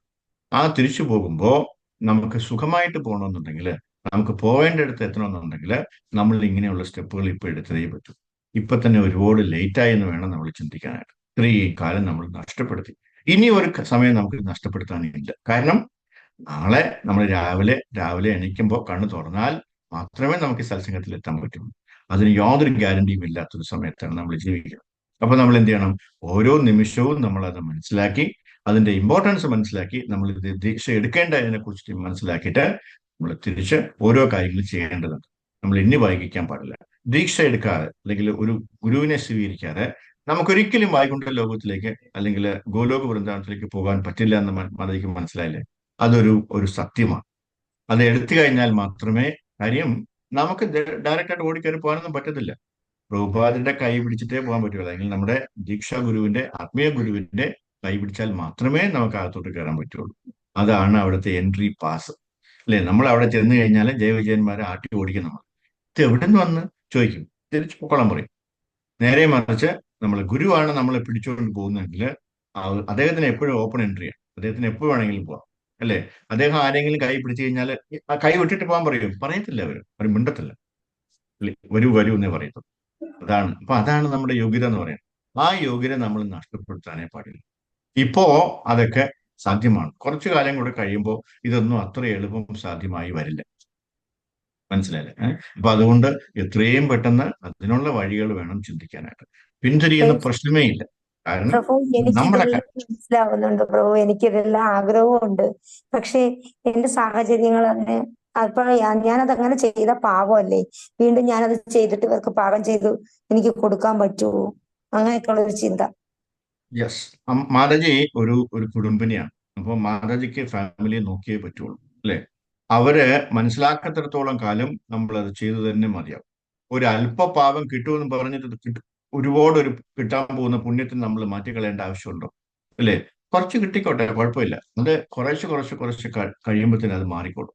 അത് ഭഗവാനോട് പറയാ, എന്നോട് ക്ഷമിക്കണം ഭഗവാനെ, എനിക്ക് വേറെ നിവൃത്തി ഇല്ലാത്തതുകൊണ്ടാണ്. ഇവർക്കൊക്കെ ഇത് വച്ചു കൊടുക്കാതിരിക്കുന്നതും കഷ്ടമല്ലേ? അവർ പിന്നെ എന്തോ കഴിക്കും, അല്ലെ? അവർക്ക് ഇതാണ് ഇഷ്ടം, അതുകൊണ്ട് എനിക്ക് വച്ചു കൊടുത്തേ പറ്റുള്ളൂ. ജഗസാക്ഷി പ്രഭു പറഞ്ഞത് സത്യമാണ്. നമ്മള് ഇത് ആർക്കും വച്ചു കൊടുക്കാനും പാടില്ല, റെക്കമെൻഡ് ചെയ്യാനും പാടില്ല ഇത് കഴിക്കാനായിട്ട്, അല്ലെ? വച്ചു കൊടുക്കുന്നതും കഴിക്കുന്നതും ഒരുപോലെയാണെന്നാണ് വൈപ്പ്. അതൊക്കെ വാസ്തവമാണ്. പക്ഷെ ആ ഒരൊറ്റ കാരണം കൊണ്ട് നമ്മുടെ ഭാവിയെ നമ്മൾ നശിപ്പിക്കാൻ പാടില്ല.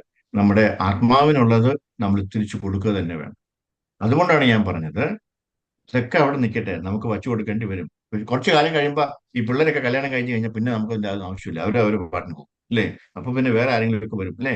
ബാക്കി എല്ലാവർക്കൊക്കെ വെച്ചു കൊടുക്കാനായി. നമ്മളെ അതിൽ നിന്ന് ഭഗവാൻ എങ്ങനെയെങ്കിലും മാറ്റിത്തരും, ഇന്നല്ലെങ്കിൽ നാളെ. പക്ഷെ കുറച്ച് സമയം പിടിക്കുമായിരിക്കാം. അതിനുവേണ്ടി വി ഷുഡ് വെയിറ്റ്. അതുവരെ ഉള്ള പാപം നമുക്ക് അങ്ങോട്ട് അക്സെപ്റ്റ് ചെയ്യാം. എന്നാലും കുഴപ്പമില്ല, ഇത്രയും പുണ്യം നമ്മൾ ആർജിക്കുമ്പോൾ അതിലൊരു 10% കുറഞ്ഞു പോയെന്ന് പറഞ്ഞ് വലിയ കുഴപ്പമൊന്നും.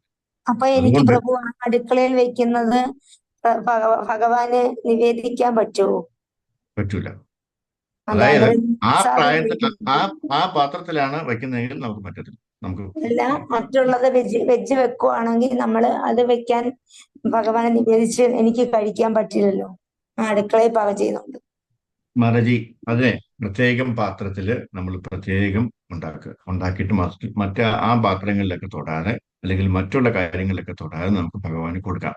എന്നിട്ട് ഭഗവാനോട് പറയുക, ഭഗവാനെ നിവൃത്തികേട് കൊണ്ടാ, എനിക്ക് വേറെ നിവൃത്തിയില്ല, എനിക്ക് അവർക്ക് അത് വച്ചു കൊടുത്തേ പറ്റുള്ളൂ, ഭഗവാൻ ഇതങ്ങോട്ട് അക്സെപ്റ്റ് ചെയ്യണേ എന്ന് പറഞ്ഞു കഴിഞ്ഞാൽ ഭഗവാൻ അതങ്ങ് അക്സെപ്റ്റ് ചെയ്തോളൂ, അല്ലേ? നമ്മുടെ വിഷമം കാണുമ്പോൾ ഭഗവാൻ എന്തെങ്കിലുമൊക്കെ മാർഗം കാണിച്ചു തരും ഇത് മാറ്റാനായിട്ട്. അല്ലെങ്കിൽ അവർക്ക് ഇതിനോടുള്ള താല്പര്യം കുറയ്ക്കാൻ വേണ്ടി എന്തെങ്കിലുമൊക്കെ ഭഗവാൻ നമുക്ക് തരിച്ചു തരും. പക്ഷെ നമ്മുടെ താല്പര്യം ആത്മാർത്ഥമായിരിക്കണം, അല്ലേ? ആത്മാർത്ഥമായിട്ട് നമ്മൾ അങ്ങനെ ഭഗവാനോട് പറഞ്ഞു കഴിഞ്ഞാൽ തീർച്ചയായിട്ടും ഭഗവാനോട് ഒരു വഴി കാണിച്ചു. ഞാൻ ഈ പറയുന്നത് വെച്ചാല്, ആ ഒരൊറ്റ കാരണം കൊണ്ട് മാതാജി ഇവിടെ സ്റ്റോപ്പ് ചെയ്യാതെ അത് കണ്ടിന്യൂസ് ആയിട്ട് പോയിട്ട് ബാക്കി എല്ലാ കാര്യങ്ങളും തൊട്ടുക, അല്ലേ? മാതാജിക്ക് ആവശ്യമുള്ളതെല്ലാം മാതാജിക്ക് ഭഗവാൻ ഓഫർ ചെയ്തിട്ട് മാതാജി കഴിക്കാൻ പറ്റും. പക്ഷെ അത് പ്രത്യേകം പാത്രത്തിലായിരിക്കണം ഓഫർ ചെയ്യുന്നതും, പ്രത്യേക പാത്രത്തിൽ. അവരാരും അതിൽ തൊടാനൊന്നും പാടില്ല. കഴുകി വൃത്തിയാക്കി ശുദ്ധമായിട്ട് വേണം നമ്മൾ അത് ചെയ്യാനായിട്ട്. മനസ്സിലായില്ലേ? അത് പ്രത്യേകം മാറ്റിയാൽ മതി. മാതാജിക്ക് മനസ്സിലായോ? മനസ്സിലായി പ്രഭു, മനസ്സിലായി. ഒരു സമാധാനമുണ്ട്. മറ്റേ എനിക്ക് ആഗ്രഹമുണ്ട്, അതിയായ ആഗ്രഹമുണ്ട്. പക്ഷെ എനിക്കത് പറ്റില്ല, ഇനി അങ്ങോട്ട് മുന്നോട്ട് പോകാൻ പറ്റില്ല എന്നൊക്കെ പ്രഭുവിന്റെ പ്രഭുവിന്റെ വാക്കുകൾ കേട്ടപ്പോ അത് പാവമാണല്ലോ, ഈ ഭക്തി പ്രവേശ പരീക്ഷ കൊണ്ട് ഞാൻ നിർത്താന്ന് വിചാരിച്ചതാ. അല്ലല്ല, നമ്മളെ ആചാര്യന്മാര് സത്യമായിട്ടുള്ള കാര്യങ്ങൾ മാത്രമേ പറയത്തുള്ളൂ. പക്ഷെ നമ്മൾ അതിൽ വിശകലനം ചെയ്ത് നമുക്ക് എന്താണോ ആവശ്യമുള്ളത് അത് എടുക്കാനും കൂടെ ശ്രമിക്കണം. അതിനുള്ള ബുദ്ധി ഭഗവാൻ നമുക്ക് തന്നിട്ടുണ്ട്, അല്ലേ? ഭഗവാൻ ഒരിക്കലും ചോദിക്കരുത്, എന്നാലും നിനക്ക് ഇത്രയൊക്കെ കാര്യങ്ങൾ അറിഞ്ഞിട്ട് നീ അത് ചെയ്യാത്തതുണ്ട് എന്ന് ഭഗവാൻ ഒരിക്കലും നമ്മളോട് ചോദിക്കരുത്. നമ്മളുടെ താല്പര്യം, നമ്മളുടെ ആഗ്രഹം ഭഗവാനോടല്ല വേറെ ആരോട് പറയാൻ പറ്റുക, അല്ലേ? നമുക്കിത് ചെയ്തു കൊടുത്തിട്ട് ഭഗവാനോട് പറയുക, ഭഗവാനെ ഈ ഒരു അവസ്ഥയിൽ എന്നോട് ക്ഷമിക്കണം, എനിക്ക് ഇതിന്റെ ഒരു മാർഗം കാണിച്ചു തരണേ എന്ന് പറഞ്ഞു കഴിഞ്ഞാൽ തീർച്ചയായിട്ടും he can do wonderful things, അല്ലെ? നമ്മൾ വിചാരിക്കാത്ത കാര്യങ്ങളായിരിക്കും അവിടെ നടക്കാൻ പോകുന്നത്. മറിച്ച് നോക്കിക്കോ, യു ക്യാൻ സീ ദാറ്റ്. പക്ഷെ നമ്മുടെ ഉള്ളിലുള്ള താല്പര്യം ഇട്ടിട്ട് ഓടുകയല്ല, ഒളിച്ചോടുകയല്ല, പിന്നെയോ മുന്നോട്ട് പോവുക തന്നെ. നമ്മൾ എന്തൊക്കെ കഷ്ടപ്പാട് സഹിച്ചു കഴിഞ്ഞാലും അത് സഹിച്ച് നമ്മൾ അങ്ങനെ ചെയ്തു കഴിഞ്ഞാൽ ഭഗവാൻ ഭയങ്കരമായിട്ട് സന്തോഷമാവും, അല്ലെ? മാതാജി വിചാരിക്കുന്നതിന്റെ അപ്പുറത്തെ കാര്യങ്ങളാണ്. ഹരേ കൃഷ്ണ. ഹരേ കൃഷ്ണ. അമേരിക്കയിൽ നിന്ന് ലക്ഷ്മി പ്രിയ മാതാജി വന്നിട്ടുണ്ട്. പറഞ്ഞോട്ടെ മാതാജി. ഹരേ കൃഷ്ണ പ്രഭു. ഞാൻ എന്റെ അനുഭവം ഈ പറഞ്ഞതുമായിട്ട് ബന്ധപ്പെട്ട് ഞാൻ ഒരു കാര്യം പറയാൻ വേണ്ടിയാണ്. പ്രഭു, എനിക്കിതുപോലെ ഞാൻ ദീക്ഷ എടുത്ത് അതിന്റെ ആ സമയത്ത് വീട്ടിൽ ഭയങ്കര എതിർപ്പുണ്ടായി. അപ്പം ഇങ്ങനെ ഇതൊക്കെ കഴിഞ്ഞിട്ട് ഒരിക്കൽ എൻ്റെ ഭർത്താവ് പറഞ്ഞു, നോൺ വെജ് എനിക്ക് ഉണ്ടാക്കി തന്നേ പറ്റൂ എന്നിങ്ങനെ ഇതായിട്ട് പറഞ്ഞു, വാശിയായിട്ട് പറഞ്ഞു. ഞാൻ പറഞ്ഞു ശരി, ഞാൻ ഉണ്ടാക്കി തരാം എന്ന് പറഞ്ഞിട്ട് ഞാൻ അവിടെ വലിയൊരു കൃഷ്ണന്റെ പടം ഉണ്ടായിരുന്നു. ഭഗവാന്റെ പാദിച്ച് ചെന്ന് ഇങ്ങനെ തൊട്ടിട്ട് പറഞ്ഞു, ഭഗവാനെ ഞാൻ ഇത് ഉണ്ടാക്കി കൊടുക്കാൻ പോവുകയാണ്, എന്തെങ്കിലും തെറ്റ് എന്നിലുണ്ടെങ്കിൽ അതിന് പാപം ഉണ്ടെങ്കിൽ അതിന് ക്ഷമിക്കണേ ഭഗവാനെ എന്ന് പറഞ്ഞിട്ട് ഭഗവാന്റെ പാദത്തിൽ പിടിച്ചിങ്ങനെ പറയണു. പാദിച്ച് കോഞ്ചേട്ടൻ കേട്ടപ്പം പറഞ്ഞു, ഇത്ര ഇതാണെങ്കിൽ എനിക്കിതൊന്നും ഉണ്ടാക്കി തരണ്ട. അതിനുശേഷം ഞാൻ ഈ സാധനം തൊട്ടിട്ടില്ല, വീട്ടിലുണ്ടാക്കിയിട്ടില്ല. അവസരം ഇത് പറഞ്ഞത് കേട്ടപ്പോഴത്തേക്ക് ഞാൻ മാതാജിക്കോട് പറയാനായിട്ട് വേണ്ടി കൂടെയാണ് ഞാനിത് പറഞ്ഞത്. കാരണം അത്ര എതിർപ്പുകളുടെ ഇടയിൽ നിന്നാണ് ഞാൻ ഇതിലോട്ട് വന്നത്. വേറെ ആരും ഇതിലായിട്ടില്ല. പക്ഷെ ഞാൻ ആരെയും ഫോഴ്സ് ചെയ്തിട്ടുമില്ല. പക്ഷെ അതിനുശേഷം ഞാൻ അങ്ങനെയുള്ള പാത്രങ്ങൾ തൊടുകയോ അങ്ങനെയുള്ള ആരുടെ വീട്ടിൽ പോയാൽ എടുക്കുകയോ എവിടെ പോയാലും അവർ സെപ്പറേറ്റ് പ്ലേറ്റ് വയ്ക്കും. എനിക്ക് ഉള്ളി വെളുത്തുള്ളി ഇല്ലാത്ത സെപ്പറേറ്റ് ആക്കി വെക്കും. അങ്ങനെ ഒരു സാഹചര്യം വരെ ആയി. അപ്പൊ അത് ഭഗവാന്റെ കാരുണ്യല്ലേ, ആ കൃപയല്ലേ. അപ്പം അതുകൊണ്ട് ശരിക്കും വന്ന മൂത്ത മരുമകളും അതെ എൻ്റെ ഇതിൽ വിശ്വാസമുണ്ട്. പക്ഷെ അവര് ആർമിയിലായതുകൊണ്ട് അതൊക്കെ കഴിക്കും. ഞാനതിനെ എതിർത്തിട്ടൊന്നുമില്ല. പക്ഷെ നമ്മുടെ വീട്ടിൽ വന്നാൽ അത് ഉണ്ടാക്കുകയില്ല, കൊടുക്കുകയില്ല. അപ്പൊ അതിനാരും പരിഭവവുമില്ല. ഇത് മനസ്സിലാക്കിക്കൊണ്ട് ഈശ്വരനായിട്ടാണ് അങ്ങനെ ഒരു അവസരം തന്നത്. അതെനിക്ക് പറയണമെന്ന് തോന്നി. അതുകൊണ്ട് ആ തുടക്കം ഇങ്ങനെയൊക്കെ സംഭവിച്ചാലും അത് തെളിച്ച് നേരായ വഴി എല്ലാരും എതിർപ്പ് വന്നാലും അത് മാറ്റി കിട്ടും. അതിന് ഒരു സംശയവുമില്ല. തീർച്ചയായിട്ടും. Thank you. കലാമാനജിക്ക് ഇപ്പോ സമാധാനമായിട്ടുണ്ടാവും അല്ലെ? മാനജിക്ക് കേട്ടല്ലോ അല്ലേ? അതാണ്. പക്ഷെ മാനജിക്ക്, വിഷ്ണുപ്രിയ മാനജിക്ക് കുറച്ച് ഭാഗ്യം കുറച്ച് കൂടുതലുണ്ടായിരുന്നു. അതുകൊണ്ടാണ് അന്ന് തന്നെ അത് സാധിച്ചത്. പക്ഷെ കലാമാനജി ചിലപ്പോൾ കുറച്ച് ദിവസം കൂടെ വെയിറ്റ് ചെയ്യണം. ചിലപ്പോൾ 6-7 മാസം വരെ വെയിറ്റ് ചെയ്യേണ്ടി വരും ഇങ്ങനെയൊക്കെ സംഭവിക്കാനായിട്ട്. അപ്പൊ അതുകൊണ്ട് മാറ്റി വയ്ക്കരുത്. You should go ahead. വളരെ സന്തോഷമായിട്ട് മുന്നോട്ട് പോകാം. പ്രഭുജി, ഒരു കാര്യം കൂടെ ഉണ്ട്. നമുക്ക് ഏതെങ്കിലും തരത്തിൽ ആത്മീയമായിട്ടുള്ള ഒരു സംശയം ഉണ്ടെങ്കിൽ ആരിൽ നിന്നാണെങ്കിലും സഡൻ ആയിട്ട് അതിന്റെ ആൻസർ കിട്ടിയിരിക്കും. എങ്ങനെയെങ്കിലും ഒന്നുകിൽ ഒരു പുസ്തകം എടുത്താൽ പെട്ടെന്ന് തന്നെ അതായിരിക്കും, ഇല്ലെങ്കിൽ അറിയാതെ തന്നെ ആരുടെയെങ്കിലും വായിന്നത് വരും. നമ്മൾ ആഗ്രഹിക്കുന്ന നമ്മുടെ സംശയം നിവൃത്തി ഭഗവാൻ ഉടനെ വരുത്തി തരും എന്ന് പറഞ്ഞ പോലെ മാതാജി പറഞ്ഞതിന് ഉടനെ തന്നെ ഒരു നിവൃത്തി അനുഭവസ്ഥ പറഞ്ഞപ്പം വളരെ ഭഗവാനോട് ഒന്നുകൂടെ ഇതായി. വിശ്വാസം. അതെ. ഹരേ കൃഷ്ണ പ്രഭു. ഹരേ കൃഷ്ണ. ഹരേ കൃഷ്ണ. ഹരേ കൃഷ്ണ പ്രഭുജി. എന്റെ ഒരു പ്രഭുജി, അത് പ്രഭു തന്നെ തീർത്തു. വളരെ സന്തോഷം പ്രഭുജി ഈ ഒരു ആൻസർ തന്നതിന്. ഞാൻ ഒത്തിരി അങ്ങനെ ഒരു വിഷമത്തിൽ ഇരിക്കുമായിരുന്നു പ്രഭുജി. എനിക്കും ദീക്ഷ എടുക്കണം ഒത്തിരി ആഗ്രഹമുണ്ട്. പക്ഷെ എന്റെ സാഹചര്യം ഒക്കെ വളരെ മോശമാണ്. അപ്പൊ ഇത് പ്രഭുജി അത് വളരെ ക്ലിയർ ആയിട്ട് പറഞ്ഞു തന്നു. വളരെ സന്തോഷം. നമസ്കാരം ഗുരുജി. ഹരേ കൃഷ്ണ. ഹരേ കൃഷ്ണ പ്രഭു. ഹരേ കൃഷ്ണ. പ്രഭു, ഈ തുളസിത്തറയെ വീടിന്റെ പടിഞ്ഞാറ് വശത്ത് വെക്കാൻ പറ്റുമോ? എന്റെ വീടിന്റെ കിഴക്കുവശത്ത് കുറച്ച് സ്ഥലമേ ഉള്ളു. അവിടെ നിറയെ തുളസിയാ, വട്ടം കറങ്ങാൻ പറ്റത്തില്ല. അതുകൊണ്ട് പടിഞ്ഞാറ് വശത്ത് തുളസി നട്ടിട്ട് അതിന്റെ പ്രദക്ഷിണം വെക്കാൻ പറ്റുമോ പ്രഭു? ഒരു കുഴപ്പമില്ല, മാനേജ് ധൈര്യമായിട്ട് വെച്ചോ. ഓക്കെ. കുഴപ്പമില്ല. ഹരേ കൃഷ്ണ. ഞാൻ ഇതേപോലെ ചെയ്യുന്നത്. പ്രത്യേകം പാത്രങ്ങളൊക്കെ മാറ്റി വെക്കും. എന്നാലും നമ്മളെ വീട്ടിൽ വല്ലപ്പോഴും അങ്ങനെ വാങ്ങാറുള്ളൂ. പക്ഷെ പണ്ട് സ്ഥിരം വാങ്ങിക്കൊണ്ടിരുന്ന വീടാണ്. ഇപ്പം വല്ലപ്പോഴും ഒക്കെ വാങ്ങാറുള്ളൂ. എല്ലാരും അഡ്ജസ്റ്റ് ആയി. പക്ഷെ ഞാൻ ഈ പറഞ്ഞോളം മാതാജി ബാക്കി പറഞ്ഞു കൊടുത്തോണം, പ്രഭു പറഞ്ഞു കൊടുത്തോണം, വേറെ സെപ്പറേറ്റ് സോപ്പ്, സെപ്പറേറ്റ് പാത്രം, സെപ്പറേറ്റ് തവി എല്ലാം മാറ്റി വെച്ചിട്ടുണ്ട്. എന്നിട്ട് ഭഗവാന് ഞാൻ ഓഫർ ചെയ്തിട്ടാണ് കഴിക്കുന്നത്. അപ്പൊ ഇതിപ്പോ കേട്ടപ്പോ ഒരു സമാധാനം. എന്നിട്ട് എനിക്കൊരു വിഷമം ഉണ്ടായിരുന്നു, ഇങ്ങനെയൊക്കെ ചെയ്ത് കൊടുക്കുന്നതുകൊണ്ട് വല്ല കുഴപ്പമുണ്ടോ. ഞാൻ ഭഗവാനോട് പറയാം, എന്റെ സാഹചര്യം ഇതായി പോയി, അതുകൊണ്ടാണ് ഭഗവാനെ എന്നോട് ക്ഷമിക്കണേ എന്നൊക്കെ പറഞ്ഞിട്ടാണ് കൊടുക്കുന്നത്. അന്നേരം ഇപ്പൊ എനിക്കിത് കേട്ടപ്പോൾ വളരെ സന്തോഷം തോന്നി. ഞാൻ ഇതേപോലെയാണ് ചെയ്യുന്നത്. എന്തായാലും പ്രഭു വളരെയധികം നന്ദി. നല്ല ക്ലാസ് ആണ് പ്രഭുവിന്റെ. എപ്പോഴും അത് കേൾക്കാൻ ശ്രമിക്കാറുണ്ട്. ഹരേ കൃഷ്ണ.